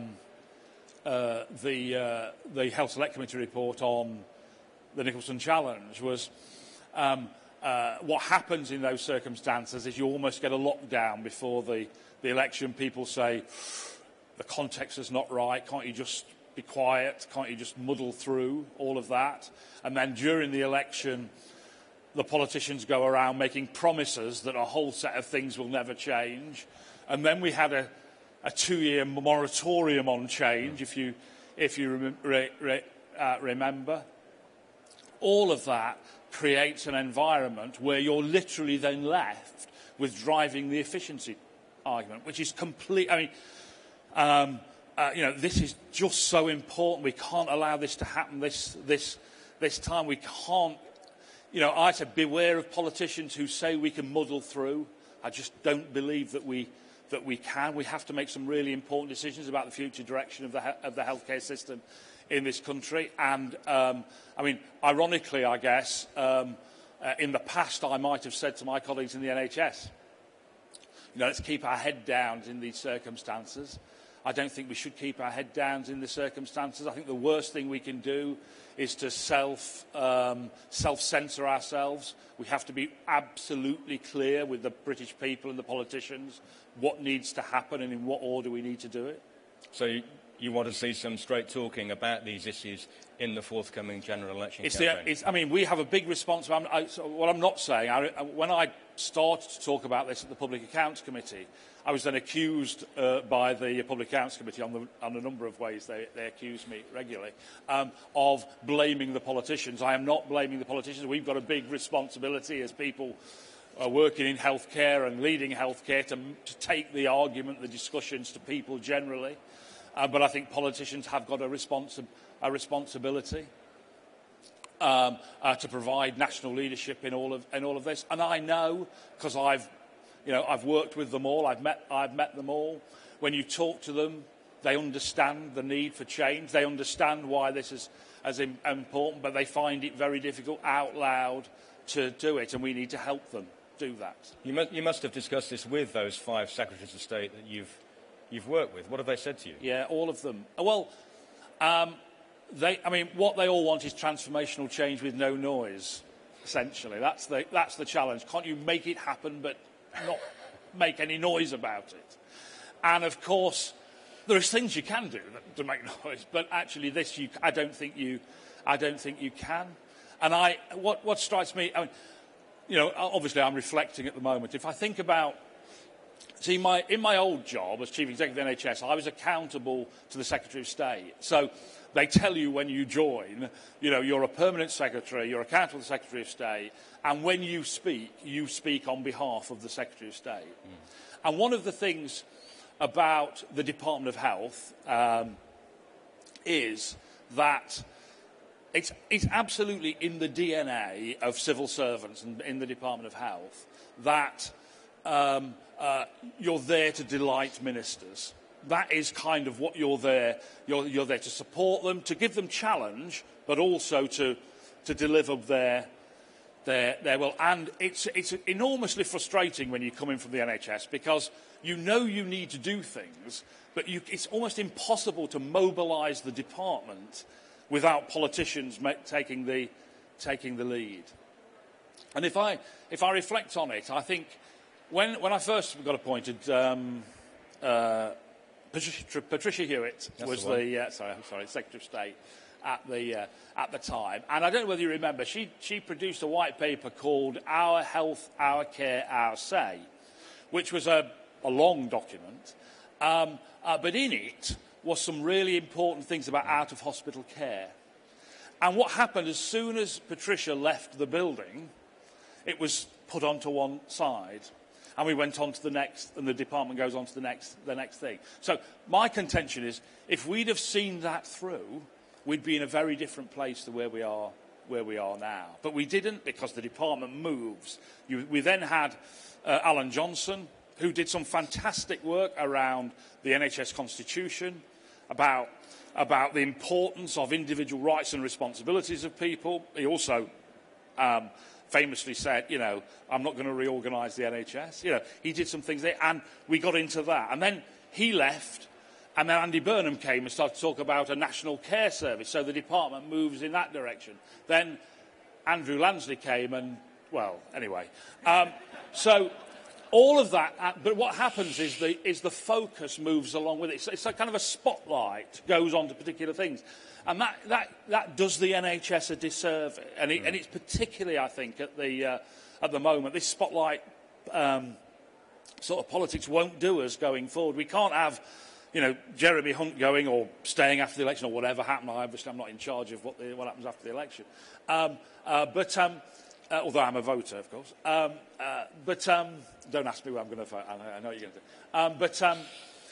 If we go off to something else, that consistency of purpose to make change happen is so important. That's why, although there are lots of things about the Health and Social Care Act we can all talk about, the establishment of NHS England, I think Roy's carbuncle, I'm never quite sure whether I'm the carbuncle or it is, but anyway, is such an important set of decisions. It's an organisation we can see beyond the electoral cycle, which is going to be so important for us going forward. Do we infer from your comment a minute ago that Andrew Lansley was the Secretary of State you found most difficult to work with? Andrew is great to work with, actually. He's absolutely deeply committed to the NHS. Unusually, what tends to happen in health, in my experience, is that most people who become health secretary haven't spent their life wishing they were the health secretary. Some of them famously swore when they were appointed. And what happens is they spend 5 or 6 months learning the job, and then they spend 5 or 6 months doing all the things that they need to do before they're moved on. So it was very unusual to get a health secretary who literally spent 9 years working out what he wanted to do. So he wasn't a difficult person to work with, but he was certainly challenging. Let's talk about the reforms. Were they a distraction? Have they been a distraction to the proper challenges facing the healthcare system? Right, okay. I think how can I describe this in the best way? we weren't surprised when they came along. See, one of the things that struck me about it all is that before the election, you get to a point where you have meetings with all the opposition people, and the Department of Health produces documents for each political party in the sense of how we're going to implement each of the individual plans, and typically.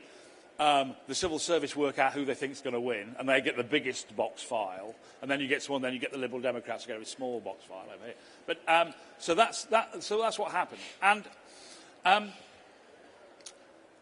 so we knew what he wanted to do, and to be fair, he did make it very clear to me that he didn't see me as the person who was going to take it forward. He thought there were other people cleverer than me that could take it forward. So he came up with this thing. And part of the issue was there were very few civil servants who'd seen a change in government. Yeah. If you think about it, Labour had been in for a long time. So most of the senior people had never been in government, never seen a change of government. So we got all these old stagers who came in and told us what it was like when they went from Tory to Labour. And the big message they gave us is this is the most vulnerable place for the civil service as you make that change. And what happened when Labour came in, they simply didn't. They thought that quite a lot of the old permanent secretaries who'd been with the Conservatives for many years were kind of the old school. And if you remember at the time, they appointed a whole load of special advisors. It was kind of burgeoning of that kind of thing. And the civil service was absolutely convinced that it didn't want to do that it was going to rise to the challenge, that it was going to approach the government and show that it could be a proper civil service in those circumstances. And I think you saw across the government when the coalition came in a whole load of policies literally zooming out of the traps on the second or third or fourth day in an environment where I think the centre of government hadn't quite got its organisational thing together. And I think the NHS reforms were an example of that. They shot out the trap very, very quickly. I have to say that we had some very frank and difficult discussions about all of that, and in a sense, this gets to the heart of the job that I used to do about what do you do in those circumstances. And it's almost saying it without you almost become an apologist if you're not careful, and I certainly don't want to. I want to do that, but our responsibility in those circumstances was to make them work as workable as we could in the circumstance we found, and I think we did a decent job in that, and I think we accelerated some things, I think, which will, in the medium term, be really powerful. I think clinical commissioning groups, really, really important. I think all over the country now, some really exciting, interesting things that can be done. We had to change some of the structure because we'd already decided in the previous government we were going to reduce management costs by a third, and it was quite hard to work out in those circumstances how you were going to do it without changing the structure. But I think it's absolutely true that we spent 18 months of huge amount of effort doing this when we could have spent quite a lot of that effort doing some of the transformational change that we made. That's true. And do you personally have any regrets about staying on to see that through, to make them, as you say, as workable as we could? Well, it then got. I'm sure you'll come on to this in a minute. It then got wrapped up in because at the same time all that happened, of course, Robert Francis did his first report just before the election and then was commissioned to do a public inquiry into the events around mid Staffordshire, and those two big things were a massive challenge to the NHS, and I judged, and that was my judgment, and I absolutely don't regret it, that that I thought I could do the job of managing that transition and seeing through the consequences of the Francis. I don't regret that at all. I think I made the right the right decision. But I also think I've made the right decision that I should go now. Mid-staffs, of course, has been a very torrid experience for you. It's been very personalised by parts of the media. Again, you think you're absolutely right not to resign over this issue?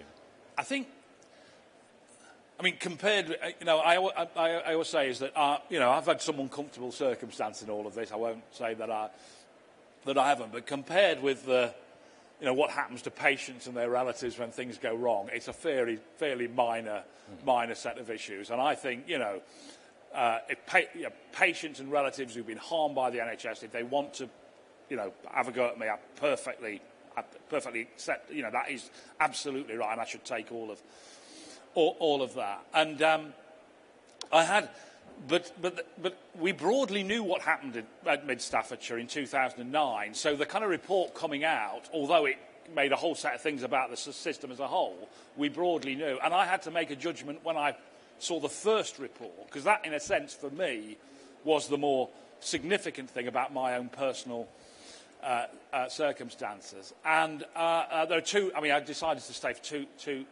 reasons. One, because I thought that that there was a danger in the fallout from Mid Staffordshire that it could turn horribly negative for the NHS overall. And I thought that we could use it as a catalyst to do some exciting and interesting things, which I think we should have done some time ago, but never did. And I thought I had an idea about how we could do that.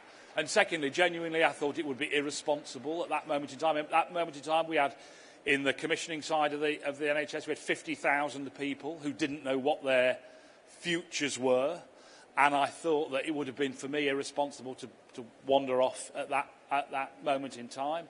So I decided to stay. But I'm a human being. You can't read the stuff when patients are injured or harmed by the service that overall I've worked in all my life without feeling some kind of responsibility. And I know when I reflect on it, I made some mistakes in all of that. You had been Chief Exec of the Regional Health Authority for a short period in 2005-06, and there's been accusations floating around the service that there was a sort of a closing of the ranks by the West Midlands mafia around all of this agenda. This is quite a hard conversation to have, I think, in the sense of almost whatever you say, it sounds defensive. And I understand that. But just for I was the Chief Executive of Birmingham and the Black Country Strategic Health Authority, a pretty successful strategic health authority in lots of ways. And I was asked by Nigel Crisp to take on the responsibilities for Shropshire and Staffordshire Strategic Health Authority and West Midlands South, as well as my job, and I did each of them on one day a week. So it was to close them down because they had already made the decision to reorganise them. But clearly, I should have done more, and I could have, all of that. I don't deny any of that at all. The West Midlands mafia thing is an interesting one because I've worked 36 years in the NHS. I think I worked in Birmingham, the Black Country, for about 3 years and about 8 months in the rest of the West Midlands. So I haven't got that connection with it. I know the accusation is made, but it genuinely isn't the case. Most of the people I'd literally met 2 or 3 years before. And there's some really good people there, but they were of a time. And I think, with hindsight now, we should have taken more action quicker. You've recently been diagnosed with diabetes, which you've talked about quite publicly and frankly. Tell us about how that's changed your perspective on the patient experience. Yeah, and rather boringly, as one or two people have pointed out to me. Well, I think I've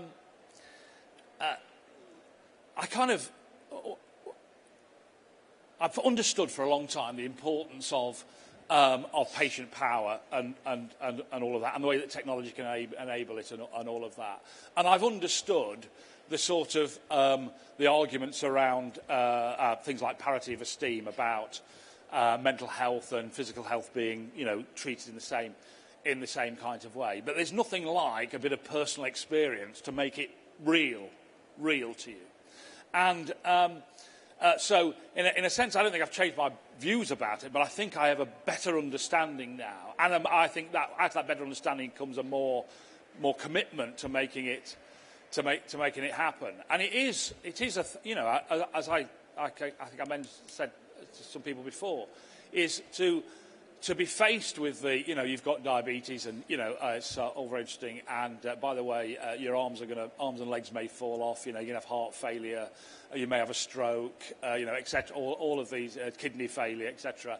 And by the way, it's your own fault. Which is kind of where no matter how they dress it up, that's kind of where it makes you realise, the kind of psychological as well as the physical impact of all of this.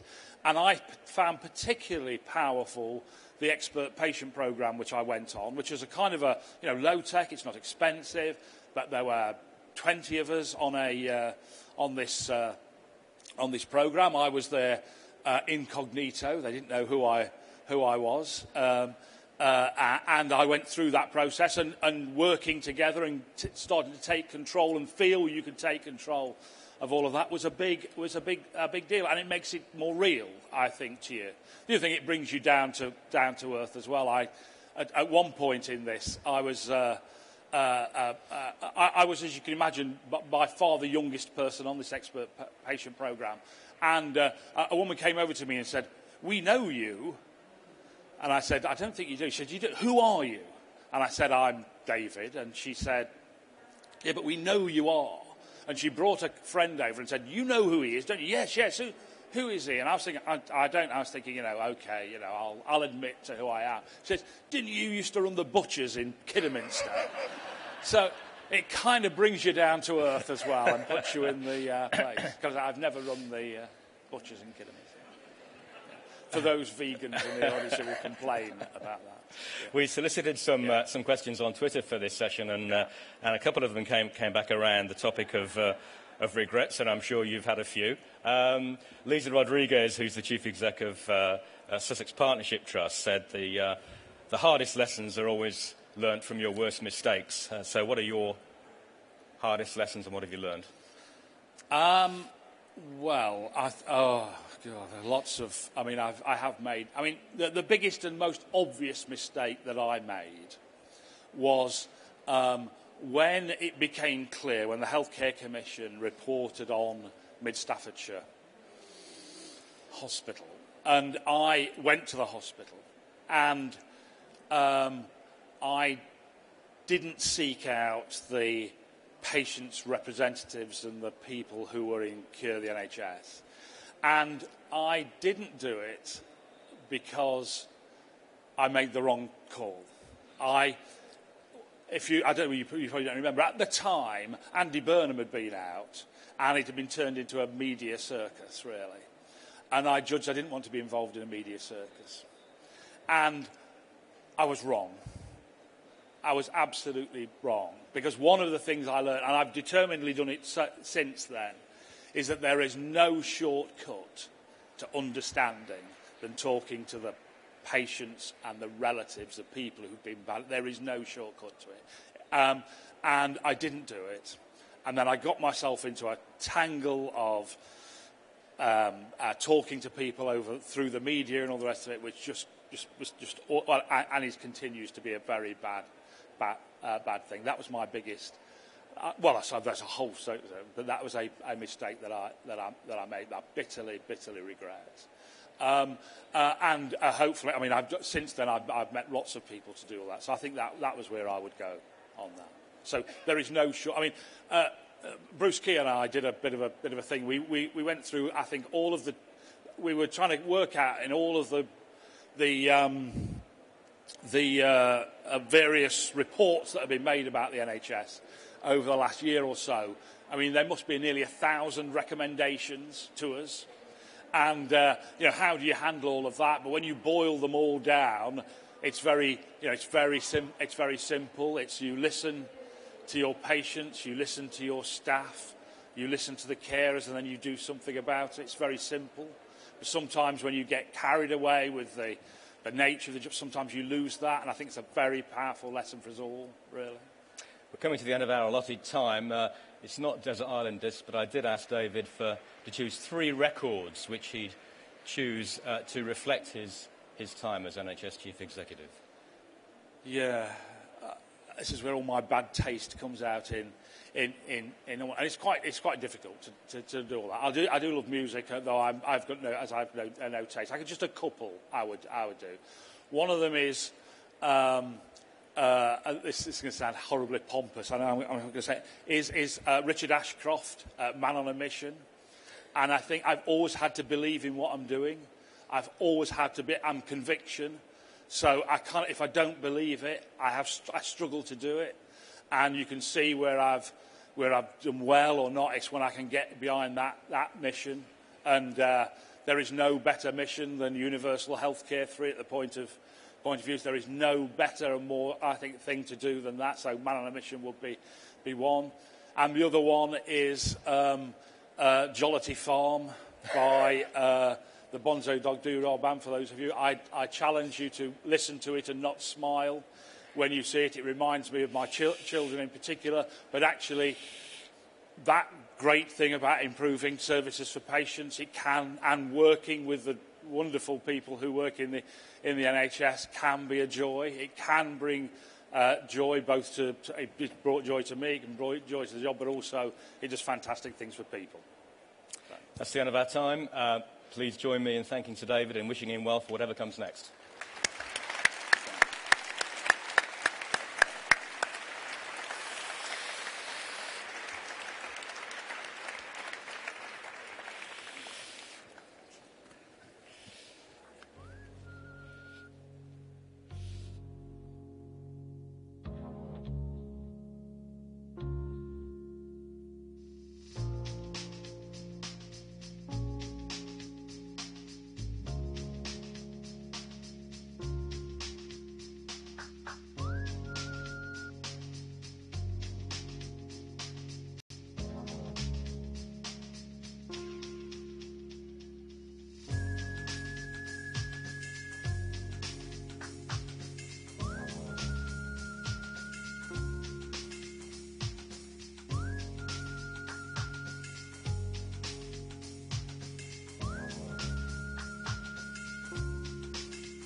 get out of the boat. Absolutely goddamn right. Unless you were going all the way.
Morning, everyone. Hello, and welcome to the Kate Granger Awards.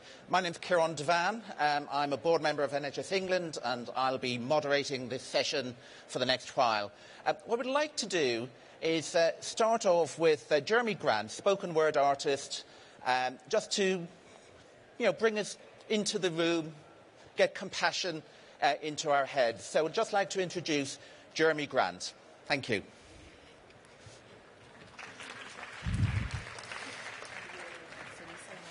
Good morning, ladies and gentlemen. My name is Jeremy Grant, and I am a spoken word artist and creative writer. I currently work in the voluntary sector, but I do have first-hand experience of having used NHS services for a number of years as a patient. I'm really grateful to be standing here, and my life has turned around just with regards to the fact that I can now say I'm affiliated with the Black Country Partnership NHS Foundation Trust, which is based in Sandwell of the West Midlands. I was inspired to write a poem after having listened to Jane Cummings deliver a powerful presentation on the 6 C's campaign. And when I put pen to paper, this was the result. 6 wonderful words have been chosen, all of which we must never forget. They all begin with the 3rd letter of the English alphabet. Care, compassion, competence, communication, courage, and commitment are qualities of character that go hand in hand with professional tools or equipment. But some would say, isn't this all common sense? Because these concepts are not new. They're just buzzwords being used by the powers that be to govern the work that we do. And why do we have to hear over again about what we already know? What's the purpose of this campaign? Is it all just for show? The fact that this mindset even exists is a cause for great concern. But let's suppose that these questions are being posed by those who need to learn. The purpose of this campaign is to make others more aware, because people don't care how much you know until they know how much you care. And if all these things are just common sense, things we already understand, how is it possible that some still suffer and have not felt a helping hand? It is essential that we unlock the potential found when using these liberating keys. And these ethical principles are not buzzwords. They are called the 6 C's. Thank you very much for listening. Thank you. Thank you. That was fantastic. Thank you very, very much. And now I'd like to introduce Jane Cummings, Chief Nursing Officer, Kate Granger herself, and her husband, Chris.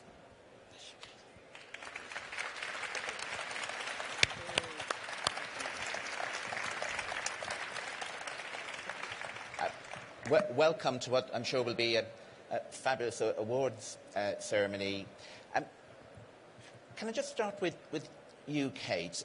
You write, you're a daughter, you're a sister, you're a clinician, and one day you're a patient.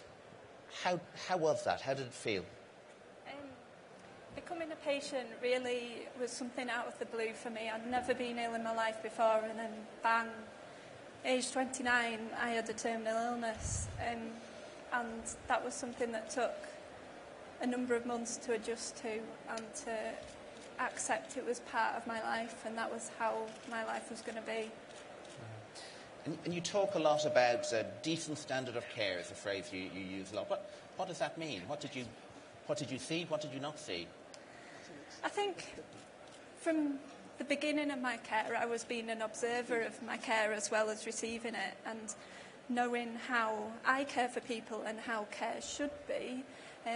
Sometimes my standards weren't met, so sometimes communication fell down, sometimes compassion was lost, and sometimes I really just felt like a girl with a rare cancer and not anything else. So I think decent standard of care is really about remembering the basics and what I call the little things. So remembering that a patient is also a person with feelings and fears and anxieties, and I think remembering that makes you more empathic as a clinician and makes you remember that you should really sit down next to somebody and not loom over them in their hospital bed when they're feeling vulnerable. That perhaps when they're upset, then it's okay to touch their arm or even give them a hug. And that tactile reassurance is something that I really, really like as a patient. And Jane, the 6 C's, how does that relate to decent standards? Hello, my name is. I think when we set the 6 C's up, it was based on a view that people had, that they understood what was right. They understood what the values were for caring, whether you be a nurse, a doctor, a therapist, a finance director, whoever you are. And it's a way of articulating those in a very simple and straightforward way. So I think Kate's story, and certainly the work around Hello, My Name Is, actually fits really well with that, with the 6 C's. And I think if people, whoever they are, actually follow those values and actually act out those 6 C's, it does make a huge difference. And some of Kate's tweets have been around, individual members of staff that maybe have shown those C's as not by name and not saying, but it just works in terms of the way care is provided. Are staff the most important thing? I think being a patient is about a partnership between staff and patients. I think as a patient you do have to take some responsibility if you can for your own health, but obviously there are vulnerable patients who can't do that, and in that case the staff are really important. I mean, I couldn't believe that staff were coming up to me in a hospital situation and not introducing themselves. And that's where Hello, My Name Is was born. I just couldn't believe that would ever happen. And if you say to people, well, what's the point in that initiative? Doesn't that already happen? Well, no, it doesn't. And there's lots of other patients who agree with me that it doesn't happen every time for every interaction. And consistency matters, of course, because sometimes, you're very positive about the experience you have. Sometimes you're not so. Yeah, I mean, I can go from one day having amazing care. For example, my last admission with febrile neutropenia, the first 40 minutes of that admission were amazing. The nurses were completely on it. I got my antibiotics quickly. There was excellent competence. There was lots of compassion going on. They could see that I was really upset, that I was ill yet again, and they were really looking after me. 3 days later, I wasn't allowed to sleep for more than 20 minutes, which, completely sent me round the twist and a little bit mental. So Jane, how do we help people who are delivering care in that environment to do it well and to maintain that consistency? I think one of the most important things is actually listening to what patients are saying and actually looking at that as a sort of an adult relationship rather than a adult-child. It's not about a paternalistic or relationship. It's about working together to actually help patients achieve the best they can and to make sure that they're comfortable. And so for me, some of that is about listening. It's about asking the questions. It's about responding. And it's also about having the courage to, at times, step back and say, actually, I'm not doing this right. Why aren't I doing it right? What else do I need? And if that's about talking to your ward sister or your community team leader or the patient's doctors, about understanding what extra needs to be put in place, what else can we do to support that individual patient at that individual time. And I think people that are able to do that and to really almost act as advocates and work alongside patients are the ones that really can make a difference. Yeah. And Kate, you've talked about dying, you've talked about preparing for dying, you've talked about talking to your family, to clinicians about supporting you to have the death that you want. A good death is a very, very individual thing, and it's something that we don't achieve enough in this country. There's too many people die in hospital who don't want to die in hospital, and actually achieving a home death is something that needs an awful lot of work and an awful lot of preparation. I have ambitions for my death. I want to be at my mum and dad's house. I want Chris to be there with me. I've chosen my music. I want candles, and I've got, I want my mum to read to me, and all that, because I want that to happen. I've talked about it openly, and I think that's how it happens. If you don't talk about it, then you can never know what people's choices are. Yeah. And Chris, can I ask you, as a carer, one of the things Jane and I have in common is we looked after our other halves as they were dying as well. What can people do to help you, to help Kate? I think being a carer in that situation, it's around doing what is right and what we've discussed previously with Kate. So I'm there to make sure that Kate's wishes are fulfilled in her last few days, last few months, whatever it may be. So I need to make sure that everybody else is going along with that and not making decisions that I know that Kate and I have discussed that she wouldn't be happy with. But then on the flip side to that as well, making sure that everybody that needs to be involved is involved, and it's the way in which Kate and I have discussed it's going to be. So following through on the plan. Does that happen? How do we help it happen, Jane? I think it's exactly as Kate and Chris have said. It's about listening, and it's about having a plan that people can support. So it doesn't happen all of the time, but we do get some very good stories that we're told where people are supported, people can stay at home. Community teams do go in place, Macmillan support nurses do go in place, Marie Curie nurses are there, and it does happen. And as many people will know, when my husband died, he wanted to die at home, and we were well supported by our community nursing team, GP, and others. And so it can happen. And for me, it's one of the things, if we can get that right, if we can really concentrate on looking after the people at their most vulnerable time, at the end of their lives, whatever age they are, whatever their personal wishes are, if we can get that right, then actually I'm pretty certain we can get care right for everybody all of the time. So that's, for me, a really high priority.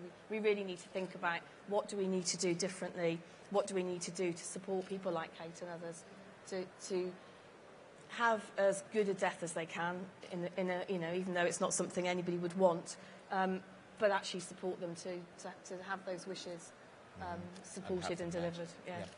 Kate, one last question for you. Decent standard of care. 3 things that all of us should make sure happen. Okay. That's quite a tough question because it is encompassing everything that happens. But I would just like every clinician, whoever they are, or even porters and support staff in hospitals, to introduce themselves to every patient that they meet. And if that patient's got cognitive impairment, to introduce them every time they meet them. And that's been a real passion of mine with Hello, My Name Is. I think the second thing is to remember about your behaviours and your body language and how important that is. It's easy to change your body language and you can come across as a much more empathic clinician just by doing some simple things. For example, when I was in hospital last time, I asked the registrar to sit down. There was a chair literally 2 seconds away and she wouldn't. And I just felt really awkward because she was stood over me and I don't know why she wouldn't sit down. I don't think she realised that I was asking her to sit down for my benefit and not for hers, so that we were on the same level. A third thing, I don't know. It's difficult. I'll go with my 2. Brilliant. Thank you very much. Jane, Chris, and above all, Kate, thank you very much.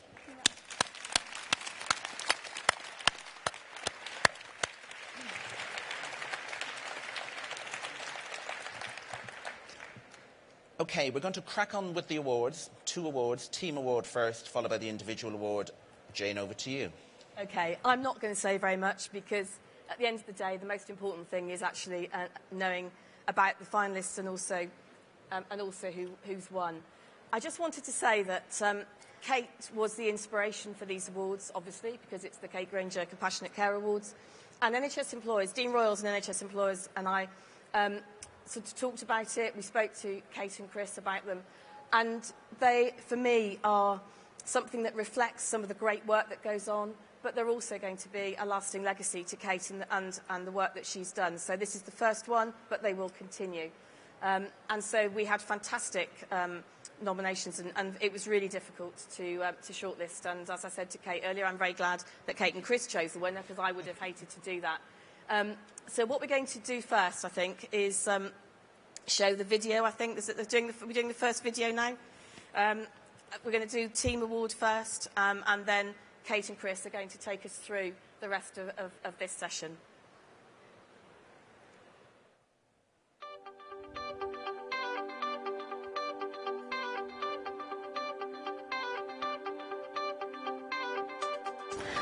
We have developed 2 medically fit for discharge wards. The reason for doing this is so we get the right journey for our patients.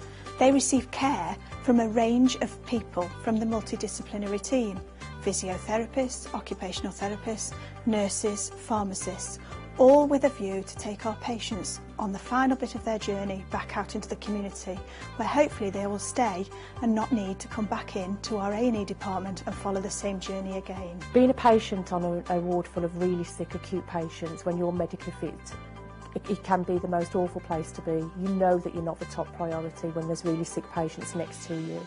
And because of that, Sandwell and West Birmingham hospitals invested into 2 medically fit for discharge wards to enhance the patient journey and to let them know that they are a priority and they do matter regardless of the delay in discharging them. If you can imagine, some of the patients that come to medically fit for discharge have been on an acute medical ward for several weeks. So they come to Eliza Tinsley ward. It's a relaxing environment. They've got the opportunity to look out the window and appreciate the wildlife that we're very lucky to have. Here at Spiral Health, we've developed a patient journey which supports an individual throughout their stay with us. It starts before they arrive with us. We actually send an assessor out to meet with them, start the initial assessment and develop a profile with them about them. So it's looking at what's important to them, what hobbies, what interests they are. That continues when they arrive with us, so they're greeted by their name on arrival and they're shown to their room. The assessment continues, the profile continues, so we have a 1-page profile about them and how staff can best support them whilst they're with us. We're really proud to be nominated and we thank you very much for that.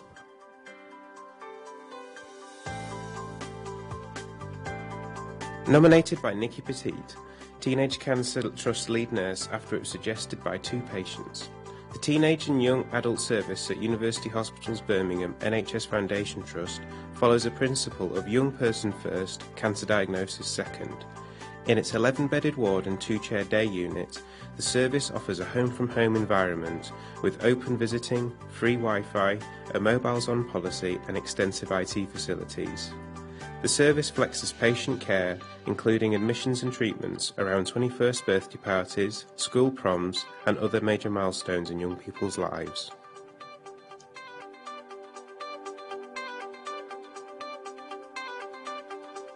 In September 2012, we launched a programme called Barbara's Story, a very powerful film that was aimed at training all of our workforce, 13,000 staff, on the needs of our most vulnerable patients, our older patients and those with dementia.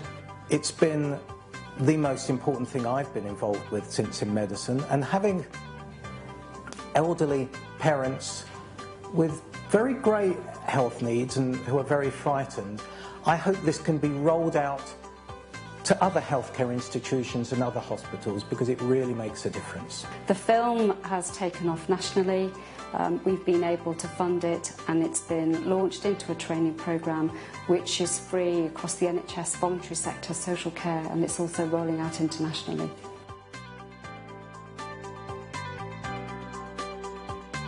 We came into post in January 2013 and I've been established for just over a year now. We recognise the need to set up a bereavement team because bereaved parents, they require more support both emotionally and physically at such a tragic time in their lives. We visit the parents on a daily basis on the delivery unit, and sometimes that can be before, during or after the birth of their stillborn baby. We offer them support by continuity from either myself or Emma on a daily basis. We then continue this support through trying to create everlasting memories of their limited time with their baby and helping them with things like blessing the baby, choosing memory items, clothing their baby, bathing their baby, and obviously liaising with other family members to create as much of an impact as we can.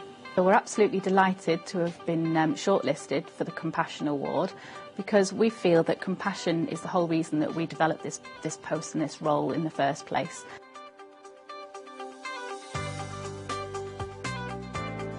My name is Jane Anderson. I'm a consultant physician based at Homerton University Hospital. I specialise in looking after people with HIV infection, which is what we do here in the Jonathan Mann Centre. In this clinic we provide HIV care for people living with and affected by HIV across London and further. And people come here to get support with their health and social care needs. So we work in an integrated model. We work very, very closely with the voluntary sector to provide services across a variety of needs.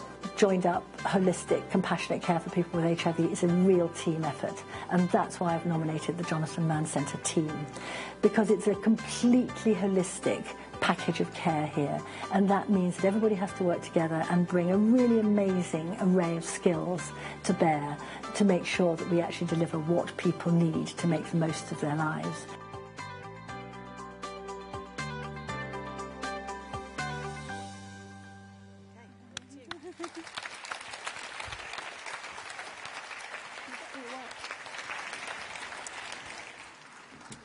Gosh, this is like the Oscars, only better.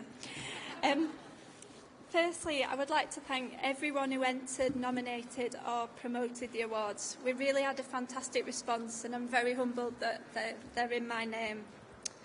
I was immediately struck when I read the nominations for the Team Award, sitting in hospital last week, by the immense variety amongst the shortlist. I read some of the submissions through tear-filled eyes, and this was certainly true for the winners. What really caught my attention was reading about this amazing group of people with the accompanying patient and family citations. And one particular phrase from a patient, "I felt safe there." Every day these people go above and beyond the call of duty to make the experience of serious illness better for a group of patients and their families who are at an unimaginably difficult time in their lives. Compassion and patient-centredness are right at the heart of everything they do. The support the support they provide does not stop when their patients leave, and they try so hard to maintain normality for their patients when everything is anything but normal. So it is with great pride that I would like to announce the inaugural team winners of the Kate Granger Award for Compassionate Care are the Teenage and Young Adult Service from University of Birmingham.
Wow, well, at least I didn't trip up.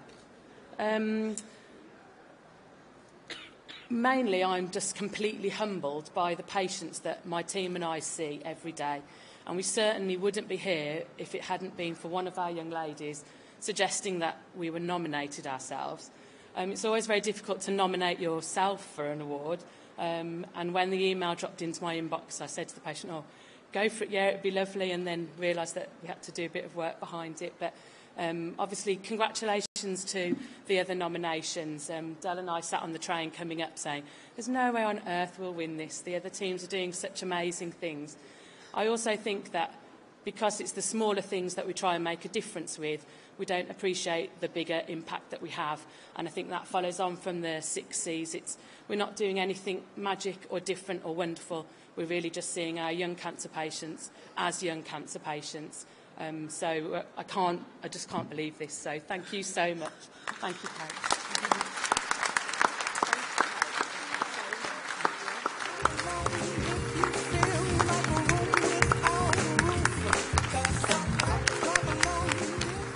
So I think we're going to watch the video for the individual nominations now.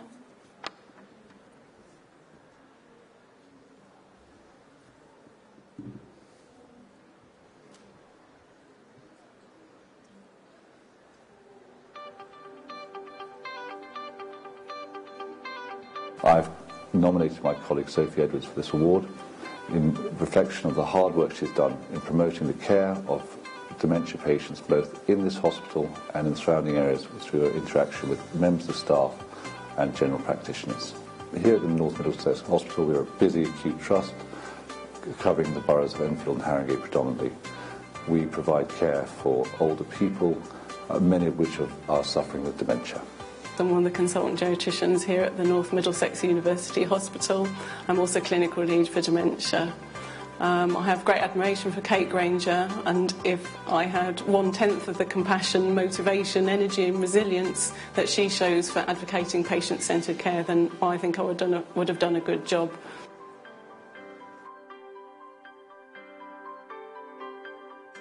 Jo Murray has been nominated by Kerry Jameson, Director at Burlington Nursing and Care Home in Bognor Regis.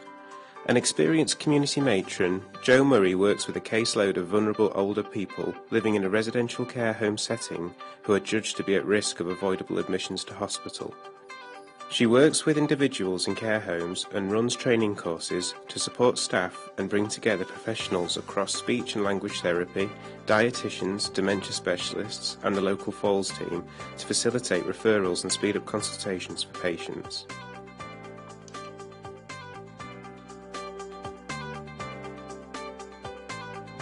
I'm very excited and overwhelmed to be nominated for the Kate Granger Award. Especially in the last few months, it's been absolutely mind-blowing.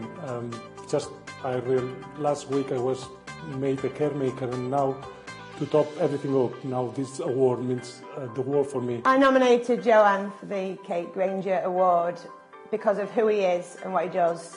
He's an amazing nurse, he's compassionate, he genuinely cares. He cares for the patients and what they hold important to them, so he cares for their loved ones as well. I want to thank Maria for nominating me and also for DCHS to allow me to be myself and to do and support me on all my projects that I'm doing.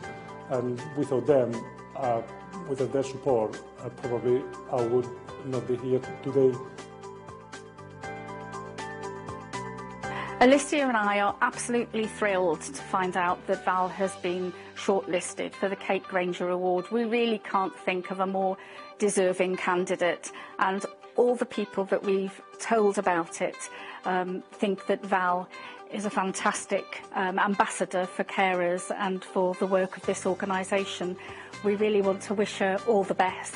This nomination has come as a complete surprise to me, and I only found out this morning that not only had I been nominated for this, but that I'd got to the shortlist. I've got a great team of staff, our commissioners, the people who fund us, are all behind me. It's just that maybe I front a team of people. It's great to be sitting here, but it's the people behind as well who make everyday work a great pleasure to be, and we will continue on being that voice of carers and leads. So thank you. It's great. I'm thrilled.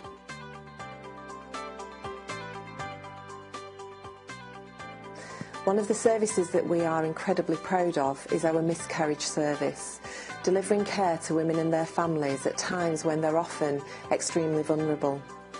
Anne Maria has been really pivotal in setting that service up and taking that service forward, and that's the reason that we've nominated her for this award.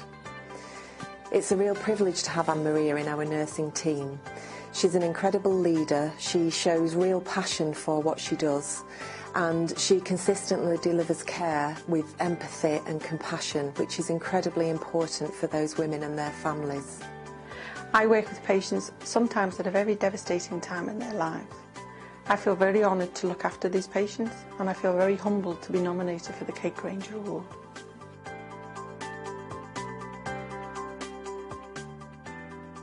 The dementia buddies go onto the ward to support families at times that they can't go in, or times that they would like to have a little bit of respite themselves. We've got a buddy cupboard, so everybody that's on the ward has got something in that cupboard that I found out from their families that the buddies can go and interact with. I found out about the nomination when I got a phone call from Leslie Weckett, who works for SEPT. She phoned up to say that we'd been nominated, and that SEPT had nominated us. I got quite emotional on the phone to think that they would believe that the dementia buddies, are that fantastic enough to be able to be nominated for an award.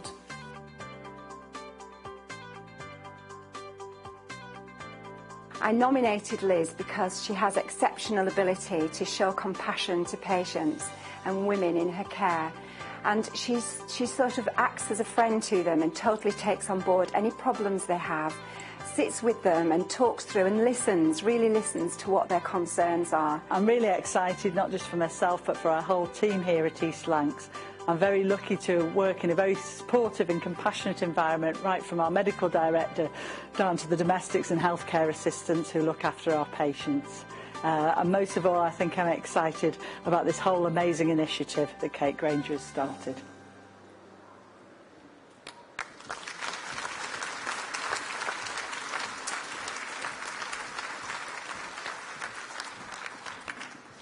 Wow, some amazing people. I love our NHS. I'm so proud to be a part of it. And much of that pride is based upon people. People I've worked with, people who I look after, and people who care for me. Choosing an individual winner was incredibly difficult, but one person really stood out.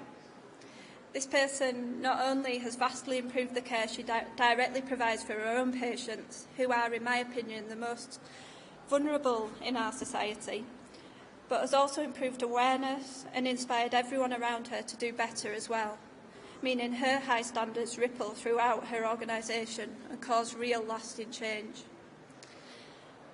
She is my sort of leader, someone who quietly lets her passion shine through with a sustained commitment on quality.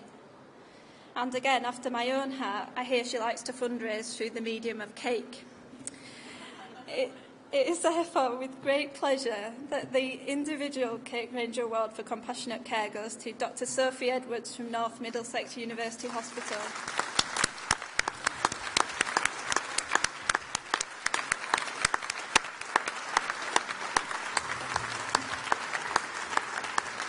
Hi.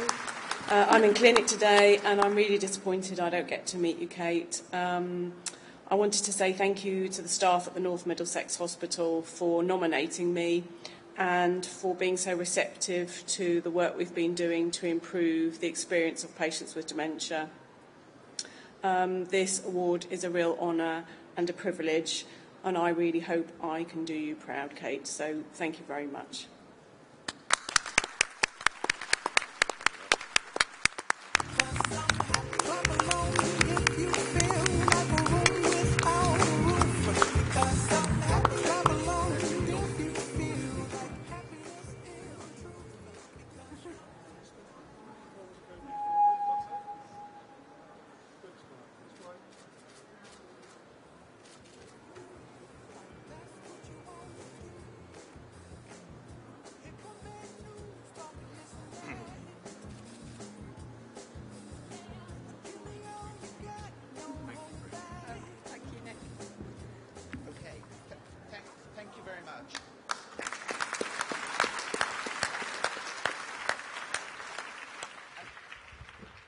Thank you, Kate and Chris. We've a couple of other things we want to do. Jane wants to do something strange with cards and to say a few words, I believe.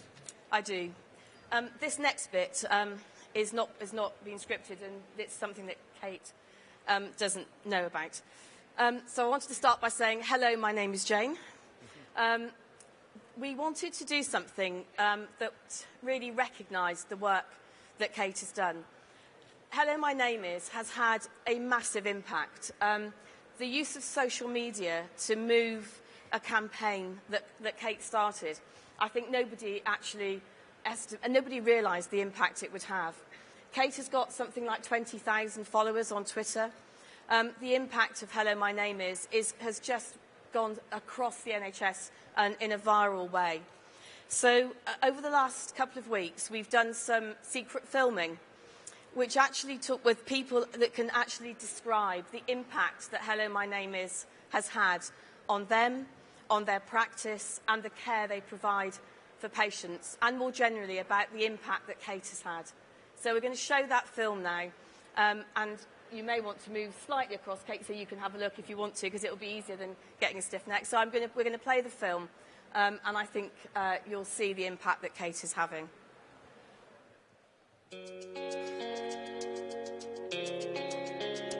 Hello, my name's Rachel and I'm a second year mental health student nurse at the University of Salford. Hello, my name is Dean and I'm Chief Executive of the NHS Employers Organisation. Hello, my name is Jenny and I'm the editor of Nursing Times. Hello, my name is Liz Reed and I'm a mental health nursing student at the University of Greenwich. Hello, my name is Sam and I'm a student nurse, adult branch at Bradford University, and I'm also a caremaker. Hello, my name is Jennifer Rawls and I am a third year mental health nursing student and caremaker from Cumbria. Hello, my name is Teresa Chin and I run We Nurses. Hello, my name is Katie and I use the Hello My Name Is hashtag on Twitter. Hello, my name is Hilary and I fully believe in and support the Hello My Name Is campaign started by Dr. Kate Granger. I used Hello, my name is Liz to introduce myself to a service user's family when they came in to visit her on a mental health ward. They told me that I helped them to feel more welcome on that first day when they felt very scared just by introducing myself. We know so much about our patients and their families before we even meet them. The least we can offer them in return is our name. I also work in a care home in a small village in rural Cumbria. So saying hello my name is 50 times in one shift, whilst gently stroking the arm of an 84-year-old ex-farmer's wife with vascular dementia, while she's experiencing distress, makes a significant difference to both of our days. I walked into a patient's house on placement and I said, hello, my name is Katie and I'm a student nurse. The lady cried. When I asked her why she was crying, she said I was the first person to walk in, take 2 minutes out of my time and say, hello, my name is Katie. Recently, whilst I was on placement at A&E, and I always made sure that every time I went in and met a new patient, I introduced myself. I found that was really important for me and for the patient, so that they knew who I was, and it helped to break the ice a little bit as well.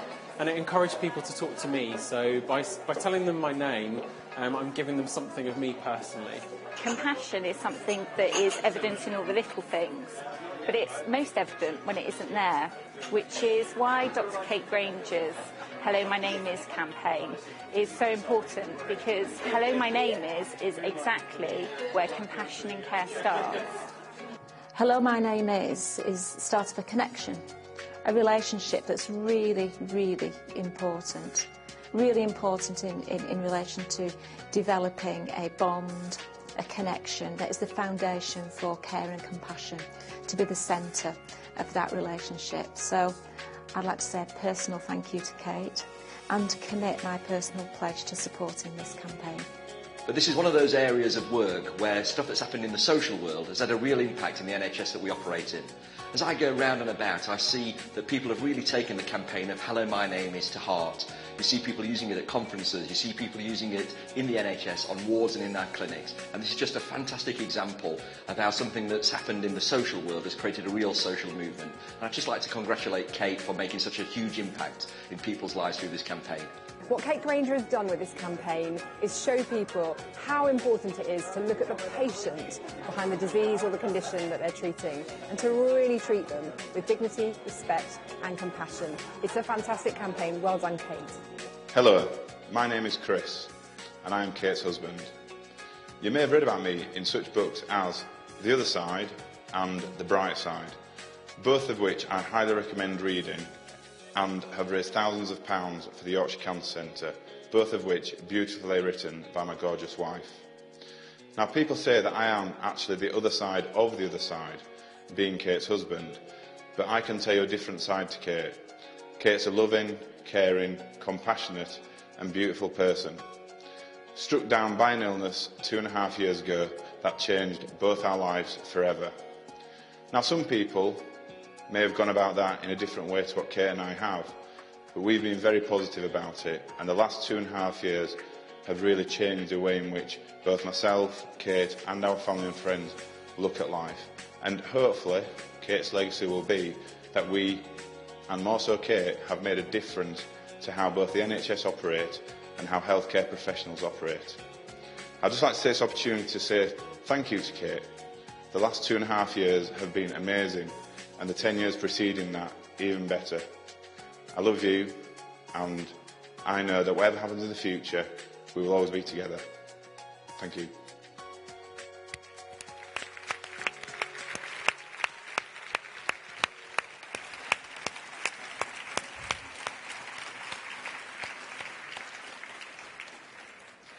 I just think that film really epitomises the impact that Kate and her work has had.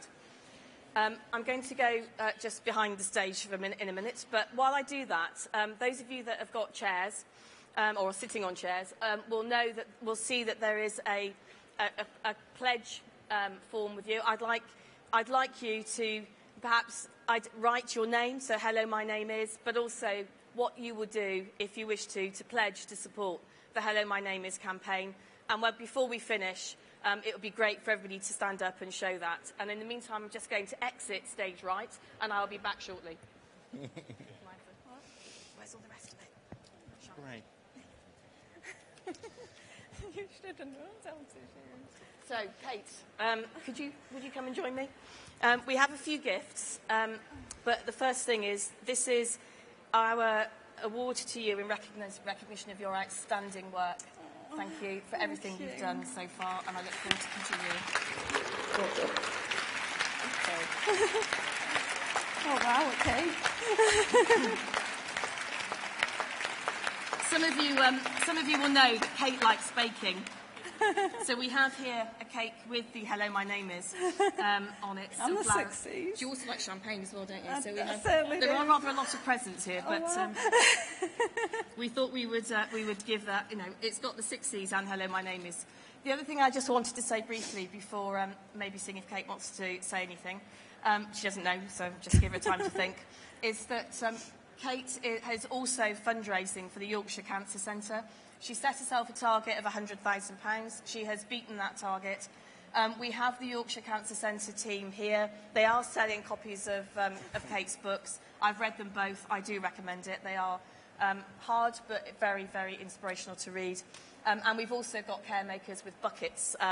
And so we would like you to contribute to the Yorkshire Cancer Centre and Kate's fundraising campaign.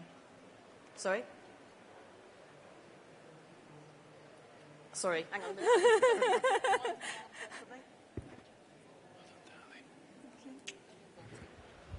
And the last thing, apparently I've forgotten to say this, is that Jeremy, who did the poem earlier, is also doing some more of his poetry at 2:14 Camp Expo, if anybody would like to hear more. So in the meantime, is there anything you'd like to... Yeah, I'll just say thank you. Sorry to... Gosh, you sprung this on me. I thought I was just here to do a little chat and then present my awards, and I was going to exit. Hello, my name has had an impact because other people have taken my idea. It was just a tiny idea that started in a rough patch of my illness. But the reason it's grown is because of everyone who's taken it forward. So thank you to anyone who's done the Hello, My Name Is initiative, because the ideas have been absolutely amazing. Thank you very much for the champagne and chocolates. And yeah, just thank you to Chris for being such a wonderful, amazing support to me. So thank you. And if you'd like to show us your pledges, please. Yeah, show your pledges. Up you get. Stand up. Wow. Take pictures. Oh, wow. Brilliant. That looks great. That's what we want to see. Fantastic. Yep. Ladies and gentlemen, this has been a truly inspirational awards. Can I just say thank yous to Dion and Sarah before her for signing. Thank you to Jeremy for the poems. Thank you to all of you for being here. Thank you to all the amazing people out there living the 6 E's every day. But above all, thank you to Chris and thank you to Kate. Thank you.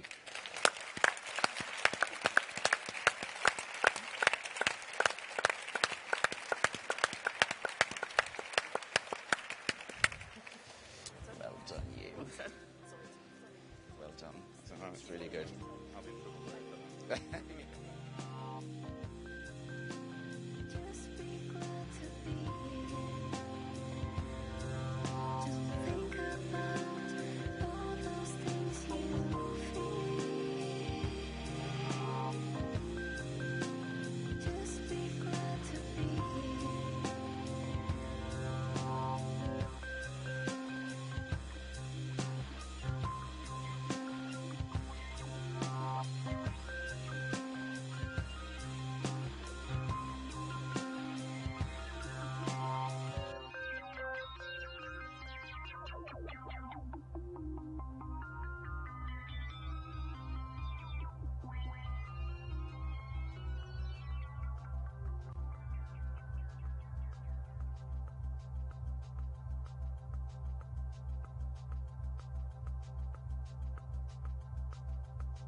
Hello, hello, and welcome to this afternoon session all about technology and the difference it can make within the NHS.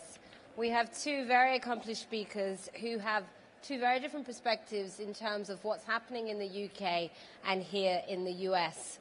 I'd like to also introduce you to the lovely Dion, who's going to be signing for us, working those arms. Well done, Dion.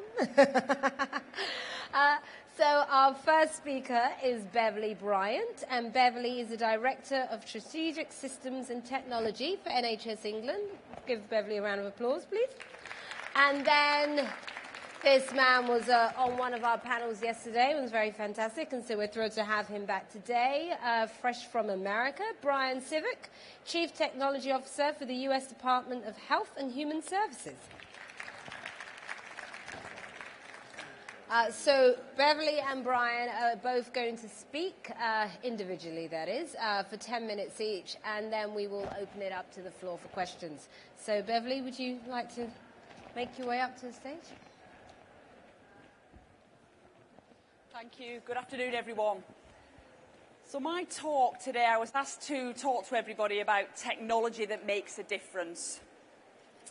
At 45 years old, I am a digital newcomer. But my children at 17 and 15 don't remember a world where tablets and mobile phones weren't an integral part of the way they live their lives. And technology makes a difference to our lives now more than we even realise. Not just doctors and nurses and in health professionals, the people at medical school currently, again, like my children, can't remember a world where they didn't use technology. So what I want to do is look back a little bit at what technology has made a difference. Now, there's communication technology. And good examples are the printing press, the radio, television, and phone. Now, they all existed when I was a girl and my parents. But since I've become 45 years old, up to that point, we've also now got mobile phones, email, internet, and GPS. There's technology that augments our lives, that makes our lives easier. The fridge, the refrigerator, the vacuum cleaner, ATM, credit cards, barcodes. You get my point. The light bulb, electricity. Entertainment, the digital camera, iPod, iPad, computer. And for knowledge and research, we've moved from libraries, microfiches, to the internet, Google, and Wikipedia. The point is that this is how we live our lives every day. This is not a health phenomenon. It's the way that all of us interact, communicate, are entertained, do research, and live. Now, in health technology, the worldwide trends and developments of technology have broadly followed what I'm going to call a sort of Maslow hierarchy of needs. So we'll call it the NHS technology hierarchy of needs. The first step is basic communication tools inside an organisation, telephones and computers. But the reality is we still have appointments on books. The consultant holds their appointment on a paper manual and only they can manage it, and it makes it really difficult for clerks, appointment managers, running around to check what's available. We need to sort that out. Making bookings of appointments electronically is what we do every day in our airlines, the way we get our flights, the way we book our holidays. There's only ever so many seats on that plane to New York, but the way we go in from multiple places and book it is all managed electronically. We would not perceive of a world where the travel agent was sitting with a book with all the appointment slots for that plane and deciding who's going to get the seats. The next stage in the hierarchy is what we call the Clinical 5 software. And you've heard me talk about the Clinical Digital Maturity Index. There are 9 stages, and our technology fund is aiming to help NHS provider organisations to move up that maturity index, implement digital technology and move off paper. The next step really is what I call transactional ease, or windows that allow other clinicians and the public to look in, to interact and to make their lives easier. So that's bookings, repeat prescriptions, access to records. And then there's, again, technology that augments our lives, like tools and like iPads.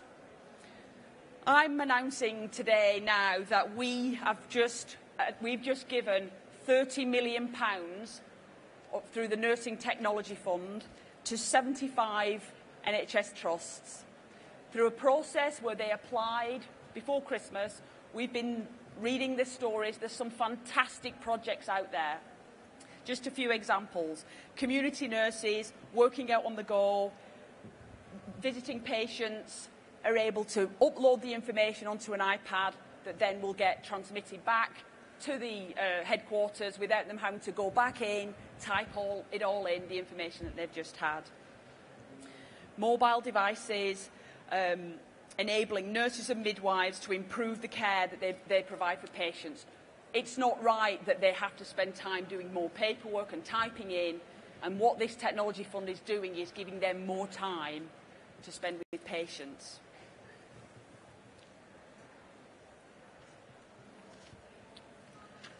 And the final part of the technology hierarchy of needs is really what I call technology to measure things. So this is Fitbits, blood pressure monitoring, blood sugar levels. We talked yesterday about telehealth.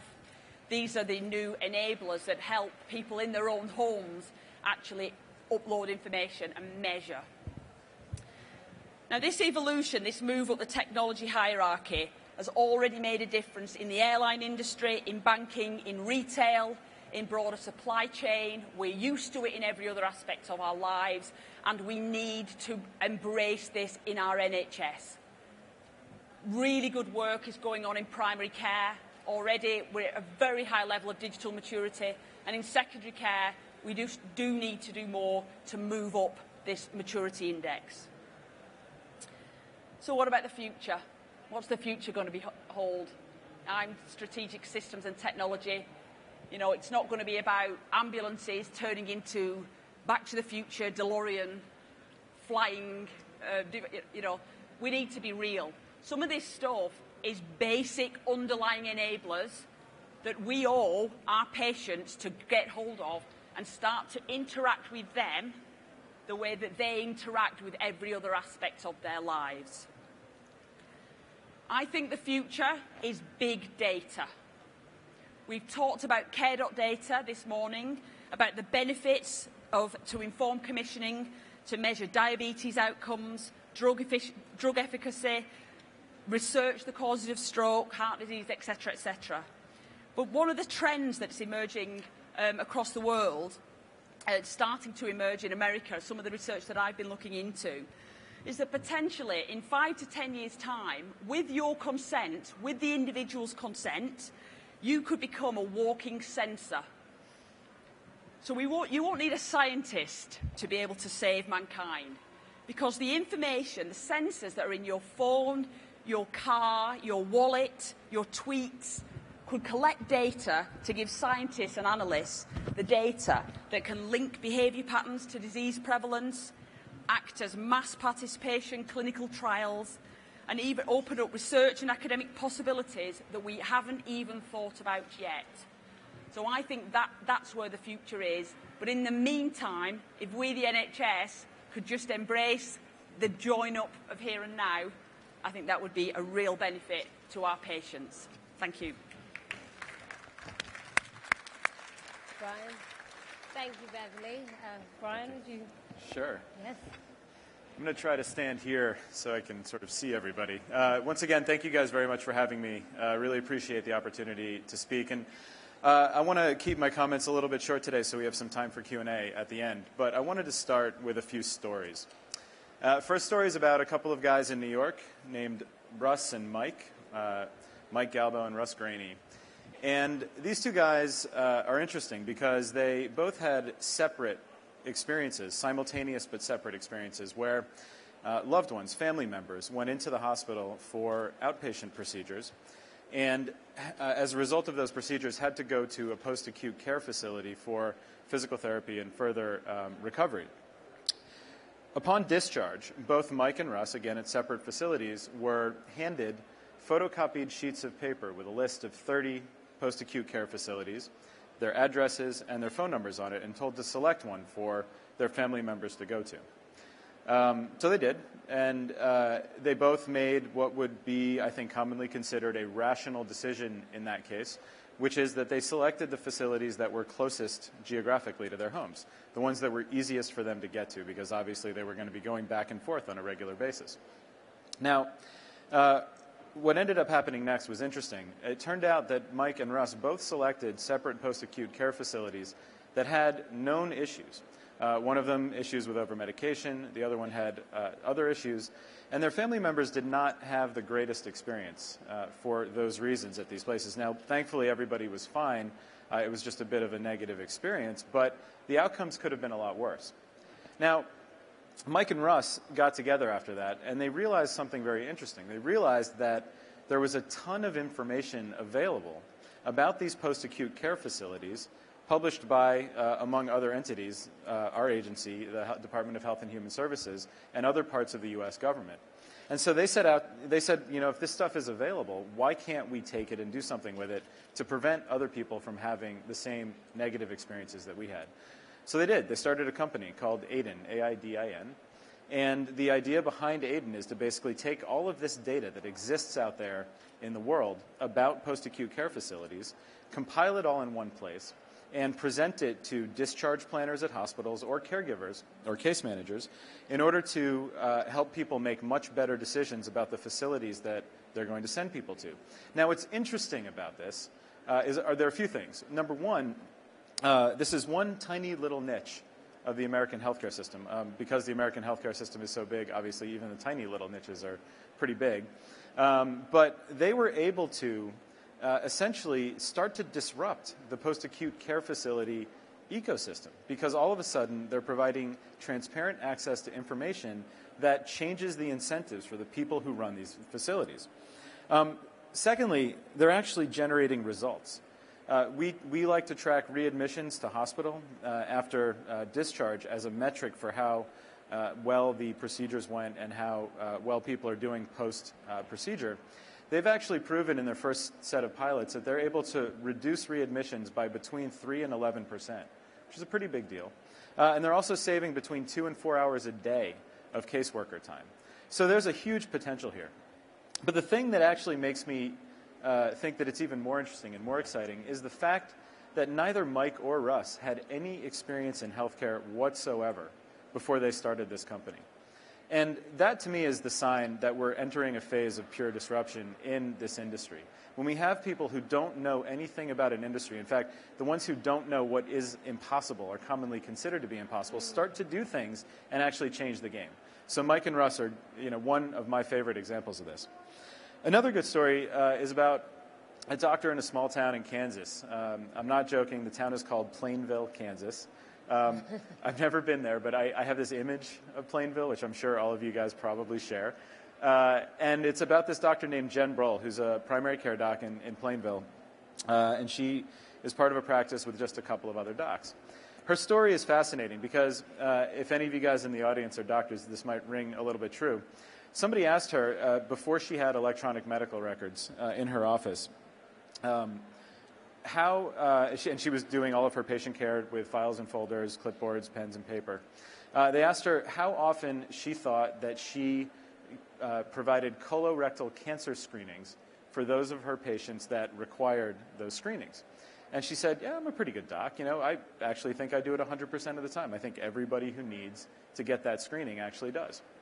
So she implemented her first electronic medical record system a few years ago and ran the numbers on that particular data point and discovered that she actually only gave colorectal cancer screenings to 32% of her patients who needed them, which shocked her, as you can imagine. She thought that she was doing it 100% perfectly, but it turned out she was only doing it a third of the time that she thought she needed to.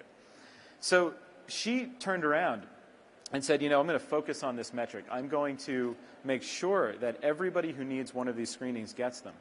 She did, and as a result, she actually now is very close to 100% as measured with her electronic system, but more importantly, has actually captured or discovered 3 cases that are 3 people who would have gotten colorectal cancer and managed to get to them before they got sick and treat them before they got sick. So she probably saved 3 people's lives, and in Plainville, Kansas, it's a small town. Everybody knows everybody, right? So these are friends, family members, etc.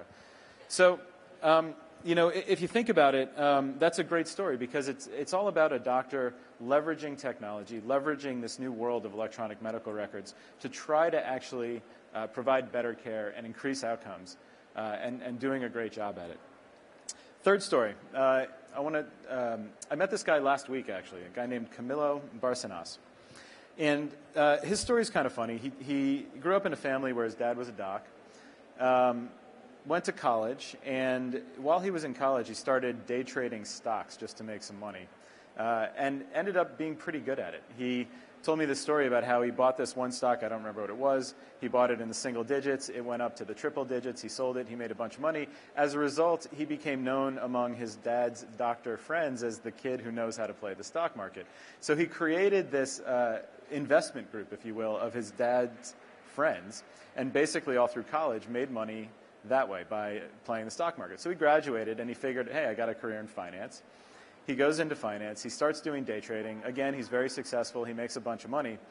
But he tells this story about how he made a lot of money one day. He said something like, I made $70,000 before breakfast on this one trade.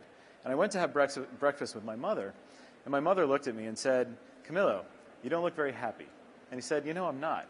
And she said, well, what are you going to do about it? And that made him stop and think. And he realized that just this idea of making money by playing the stock market wasn't actually satisfying to him. And he wanted to do something that was much more meaningful. Healthcare to him, obviously, since his dad was a doctor, seemed to be a natural extension of that. And a year ago, Camilo started a company called Dabo Health, which is an interesting company because what they do, again, is take public data, things that we release, things that other government agencies release, and put it together in a platform that allows providers and nurses and anybody who's involved in the care of patients to actually look at these metrics on an ongoing basis to make sure that they're appropriately doing some of the things that they should be doing. And these are metrics that they never looked at before. They just ran their first trial at the Mayo Clinic. The results of that have been incredibly positive, and they're just starting to roll this out much farther around the country.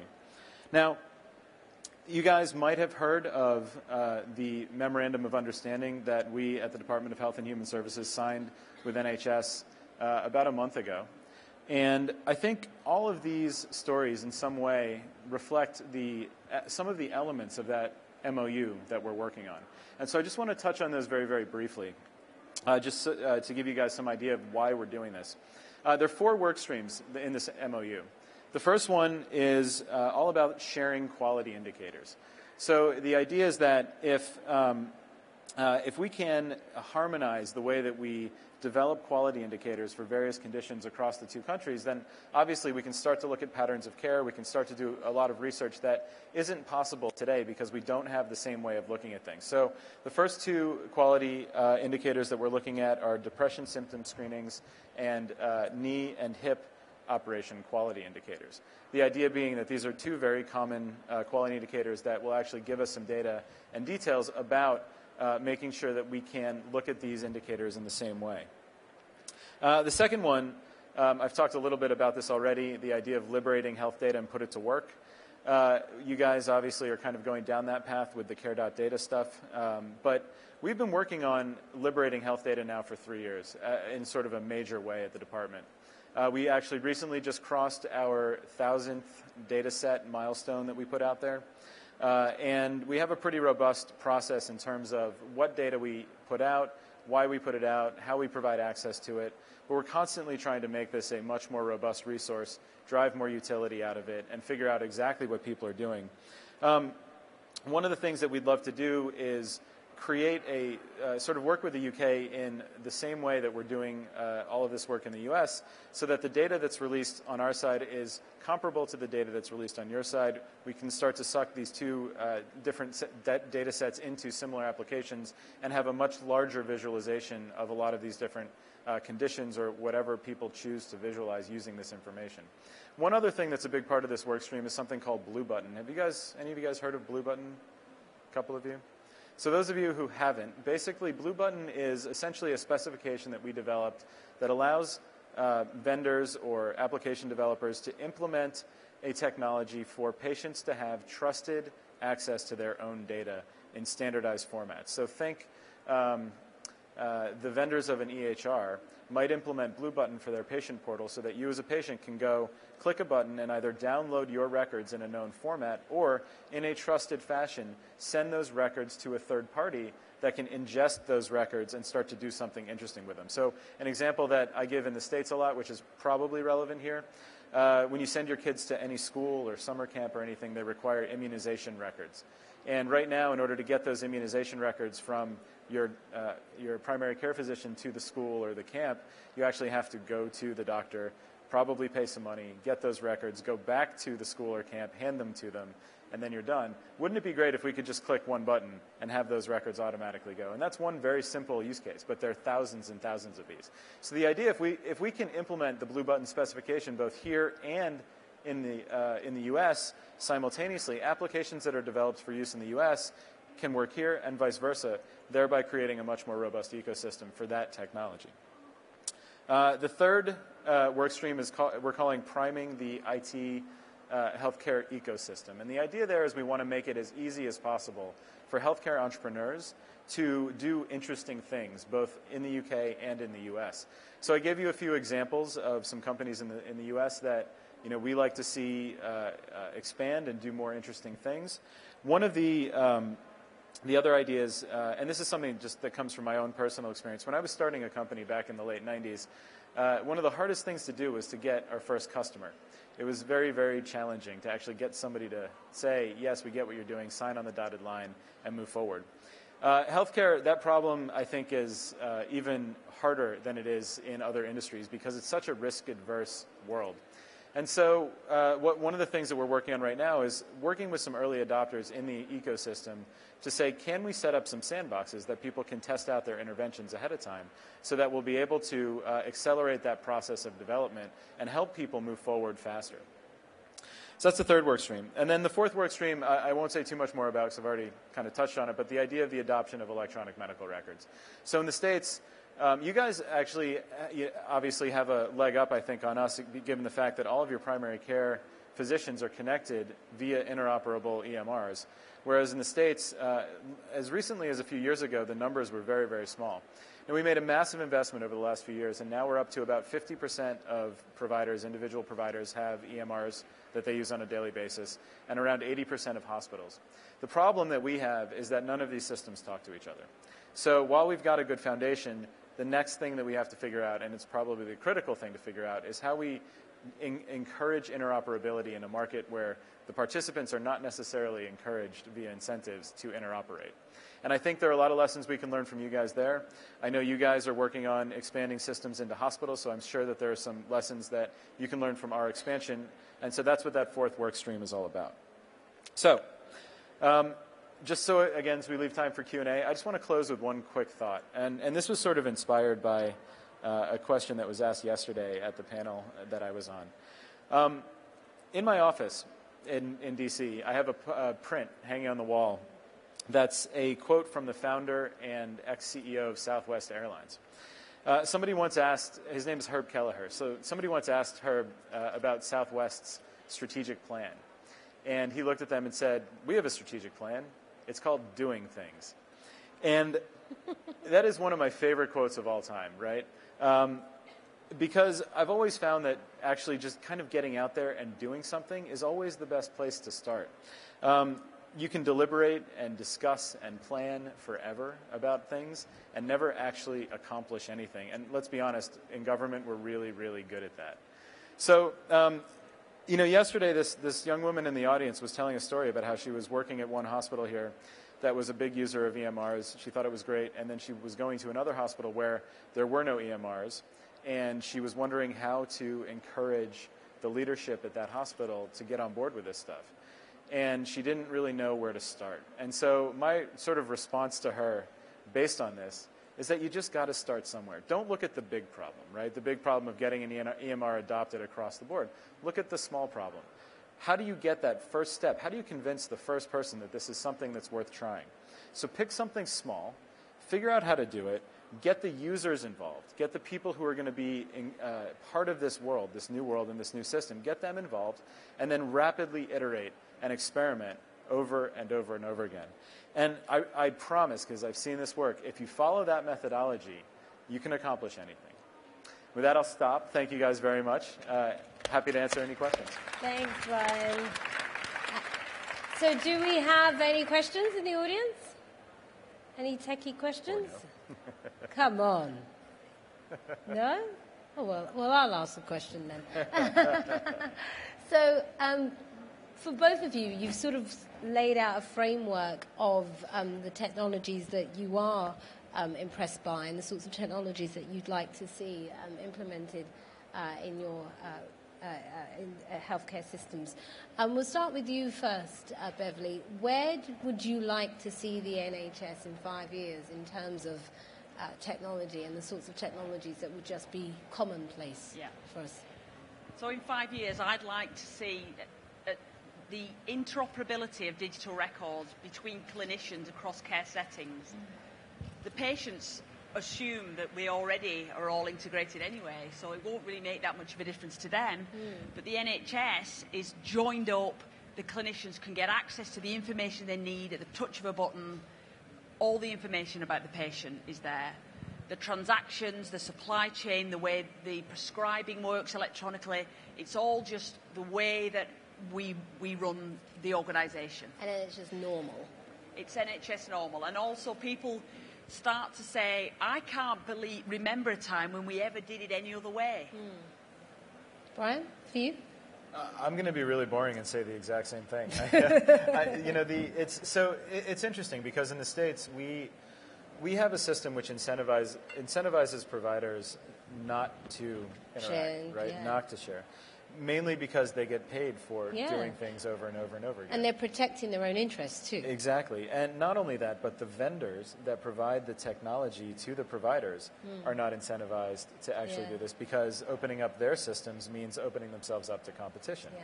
But we all know, and I think it's clear as day, that when a provider can access records from previous encounters, then they can provide better care. Okay. I don't think anybody would argue with that. So, what I would love to see is a broad goal and a bold goal espoused maybe in both countries, where we say something like by 2020, any patient can walk into any care setting, tap a couple of buttons on a keyboard, and have their relevant records for that particular visit appear within seconds. What are the issues around privacy for you guys? You know, we had a big contentious debate earlier around the care.data. What is that in the States? So, because we know healthcare is very contentious over there. Yeah, I think, so it's a great question, and it's something that we think about quite frequently, especially as we talk about releasing data and putting more information out there. We have slightly different, I think, things to consider in certain respects. So one of the sort of biggest stores of data in the U.S. government is the claims data that's held by Medicare. But this is claims data. It's not clinical data. So while it is very personal stuff and personally identifiable, sometimes it's not quite as in-depth as the clinical data that are stored in a lot of these electronic medical record systems. Now, having said that, we have had for decades now a very rigorous process governed by essentially two major laws, HIPAA and the Privacy Act, which essentially allow us to, or cause us to frame the release of data in very specific ways. So if you want access to any data that contains personally identifiable information, there's a fairly onerous process that you have to go through and a fairly expensive process in order to access that information. Now, I think Can private companies buy that information? At the moment, they cannot. They cannot. And that's more of a policy decision on CMS's part than anything else. So. Okay. There's within the Center for Medicare and Medicaid Services, which is the primary body that holds a lot of this information, they have made a policy decision that that for-profit entities that request Medicare data are not allowed to have it. Now, having said that, this is a decision which is open to some discussion because I think there are lots and lots and lots of legitimate uses of that data by for-profit enterprises. Just because an enterprise is for-profit doesn't mean they're going to do something evil with the information. Yeah. And I think that my personal belief is that there are ways to craft data use agreements and to craft laws that expressly prohibit sort of nefarious uses of that information. And that's what we're working on right now. Okay. Well, let's talk with you a bit, Beverly. What innovations have we implemented here in the UK that you're proud of, that you think the US could learn from? Well, I think the primary care example that Brian talked about, where 100% of our GP practices have access to, have all their medical records held digitally. We've managed to do that everywhere. And so quickly, too. Well, yeah. I mean, to be honest, whilst we were focusing our energies on the secondary care through the national programme, the primary care were getting on with it and doing it anyway. I mean, there's an interest. As our Southwest Airlines founder would say. I think where we've had successes and everything we're trying to do, from patient access to records, appointment bookings, everything we're trying to do has been done already somewhere across the NHS. I have got an example, many, that I can go to say it's already done. The key now is spreading that practice across the rest of the NHS. That's the real trick for us, to be honest. But where we have succeeded, and this is the research we've been doing, it's where it's owned by the clinicians. The nurses and the doctors can see the value of it to them. I think in the past, we've sometimes built business cases that talk about the system-wide benefits of the management information to the system, to people. And actually, what we need to boil down to is, where is this piece of technology, like the nursing technology funds where is it going to add value to the person who has got to do the job of treating the patient and dealing with the issue that's in front of them? And if we stay loyal to that, then I think we're going to do it. Yeah, okay. Now, Brian, let's talk a bit about technology in terms of health in the US. Obviously, Obamacare was such a contentious issue. And then you had the problems with the online system. I've been living in America, so I was there when it was all happening. What it was in the news every day. What was the reason for the problems with the website? And do you think, you're an entrepreneur, was it almost like a sort of a battle between the sort of the new guard, people like yourself, and maybe the old guard in terms of what is the diplomatic answer? That's a really good question. You're really putting me on the spot here. Nobody's actually allowed to ask me that question in the States. Really? No, it's fine. So, it's an interesting question, and it's one that I think I think that we can learn from in many, many, many different respects. And in fact, I was actually living here when the big Accenture project to do a common medical record system across the NHS was happening. And I actually think that the failures of that project and the failures of our project are somewhat similar. Right. You know, there are ways of both procuring technology and developing technology that are more commonly accepted as sort of guaranteeing positive outcomes than the way that we tend to do it in government. In fact, one of the best statistics I saw that came out of this whole fiasco was a study done by an organization called the Standish Group in Washington. And they analyzed a whole bunch of U.S. federal government procurements and came out with the statistic that 94% of all IT projects done by the federal government over $10 million fail. Right. Okay? So let's not have them do it. 94% of all projects over 10 million. So what I want to know is if that's the statistic, right? And the breakdown is that 40% basically get implemented and then just get killed, and they don't ever go live. The other 54% are either over time, over budget, or doesn't do what it says on the tin when it launches, right? So what I kind of wonder after reading that stat and watching what happened with the marketplace rollout is why we continue to make the same decisions that we've always made when we do this. Now, the UK, you guys, I don't know if you guys, many of you probably have heard of the Government Digital Services Group that started under this administration here.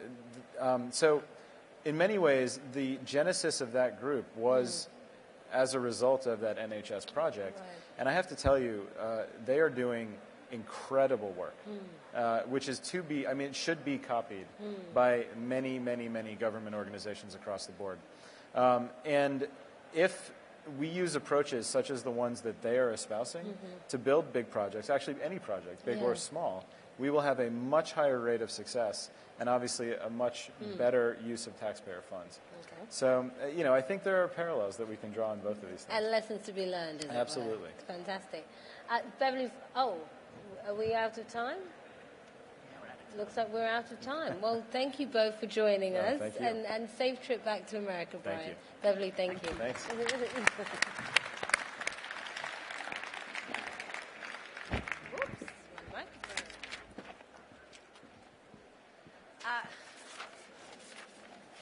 So we're going to have a quick break, and then our next session will be, are we doing enough for people living with dementia?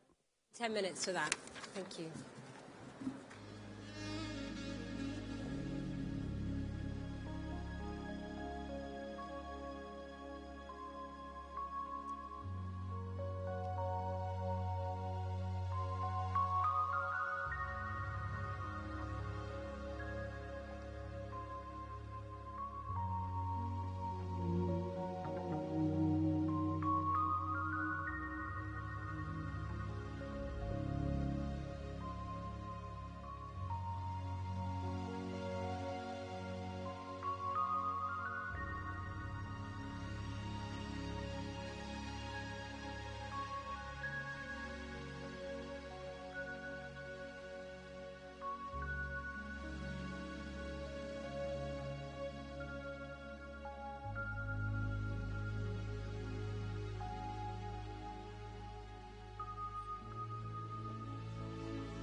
Hello, everybody.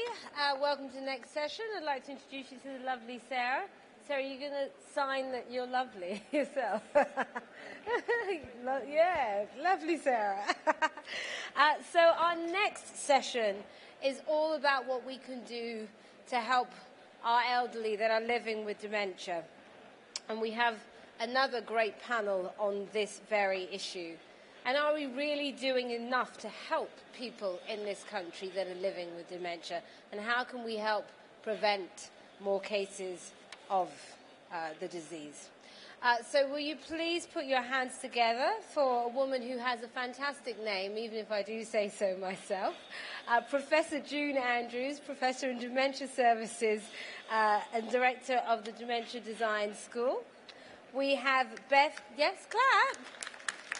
Woohoo! We have Beth Britton, blogger and dementia campaigner, and Professor Alistair Burns, National Clinical Director for Dementia NHS England. And June is going to lead this session, so I'll hand over to you, June. Thank you very much, June. Is there anyone else in the audience who's also called June, by any chance? It's one of the things that occurred to me before is that June is a name that went out of fashion about almost 60 years ago, so it was lovely to meet a young person who's called June. She knows someone who's 18. I'm going to allow my two speakers to introduce themselves. So on my right, I have... Alistair Burns. I'm the National Clinical Director for Dementia at NHS England. And here next to me... I'm Beth Britton. I'm a freelance campaigner and consultant, writer and blogger. And so for the purpose of our discussion today, what I'm going to do is ask Alistair and Beth to say something about dementia, and I'm really hoping that people in the audience will have questions to ask them. If you don't have questions to ask them, I do. So we don't need to worry about being too quiet. So Alistair, can I ask you to start off and talk to us about dementia now? Okay, June, thank you very much indeed. And it's a great pleasure to be here just to give a few general kind of words about where I, as your National Clinical Director for Dementia, see the way things are at a national level. And I think for me there are three things that have struck me since I've been doing this job over the last 3 or 4 years. And I think first is awareness of dementia. There's no doubt the publicity about dementia is as great as it's ever been. It's in the papers very often. Awareness of dementia is at its highest. And it is very encouraging when I go around the country, as is the privilege of one part of my job, is to see people interested in dementia and to see all the innovation that is going on. So it's for me, a really important time. NHS England have a specific ambition that 2/3 of people, of the estimated number of people with dementia, should get a diagnosis, but for me, more importantly, post-diagnostic support. And that's a specific ambition that we have in NHS England. I think the second is about some of the incentives that we're able to have found in the system to encourage that diagnosis and post-diagnostic support. One, for example, is commissioning for quality and innovation in the General Hospital. We know that about 1/4 of people in the General Hospital have dementia, and we know for a proportion of these people they don't need to be there because of their physical condition. And so we have an incentive that has the ambition is to improve the detection of dementia and the care that people receive. The second is one in primary care, the enhanced service for dementia, where we're encouraging case finding, not screening, but case finding in people who we know are at risk of dementia.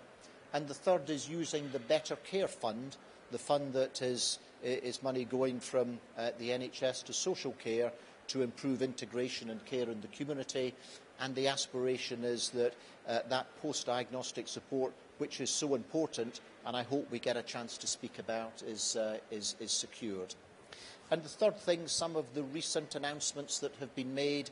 In December of last year, we had the G8 Summit on Dementia, a really important event, the first G8 on health for a number of years, and that really emphasised the importance of dementia, collaboration internationally, bringing researchers together, and the three legacy events, prevention and care, the social impact on dementia, and joining up industry and academia were important. There was the announcement last week of 120,000 new dementia friends in businesses. Making businesses dementia friendly is so important, and something about the waiting time, 6 weeks, for people to have an assessment. So for me, it's an exciting time, and I don't know if you were here for the last speaker, and Brian Civic said that he was inspired by someone who said, that a strategic plan was just doing something. And I think I'm really taken by the interest in dementia, and hopefully that's what we're doing. Thank you very much, Jude. That's great. And Alistair says it's a really exciting time. I'm hoping we'll make it even more exciting for him by asking him some tough questions about the things that he's just described to us. But first we'll hear from Beth. Beth, do you want to tell us about your experience? Thank you very much, Jean. And it's lovely to be here with Alistair and also with Jean. I feel very much the baby of the panel this afternoon. For those of you who are not familiar with my work, as I said earlier, I'm a freelance campaigner and consultant, writer and blogger. My father had vascular dementia for 19 years. It began when I was around 12 years old. He went 10 years without a diagnosis and then spent 9 years in 3 different care homes. He passed away in April 2012, aged 85. After my father passed away, I began a blog, D for Dementia, which was received with significant acclaim. It was really just to highlight our personal experiences. I didn't actually believe anyone would be interested, but they were very much interested. I was shortlisted for a Roses Media Award in 2012. Last year I won Best Independent Voice on Older People's Issues at the Older People in the Media Awards, and I was also involved in the G8 Dementia Summit that Alistair alluded to. I was one of the people with direct personal experience of dementia who actually made the films that were shown to the delegates to try and remind them that in amongst all that scientific research, that it's actually really important to remember the personal experiences of dementia. I think a couple of things I'd like to sort of kick off by saying. First of all, the title of this session is, Are we doing enough for people with dementia? I would also add, are we doing enough for people with dementia and their carers? Because people with dementia generally cannot exist in isolation forever. Unlike many other conditions where a clinician can provide some medications, can give exercises or dietary advice, people with dementia actually need an awful lot more. They need a support system around them, particularly as they begin to deteriorate. And obviously, I know this only too well because of the experiences I had with my father. One of the questions I'm often asked, given that my dad went 10 years without a diagnosis, is, do I wish that he had been diagnosed sooner?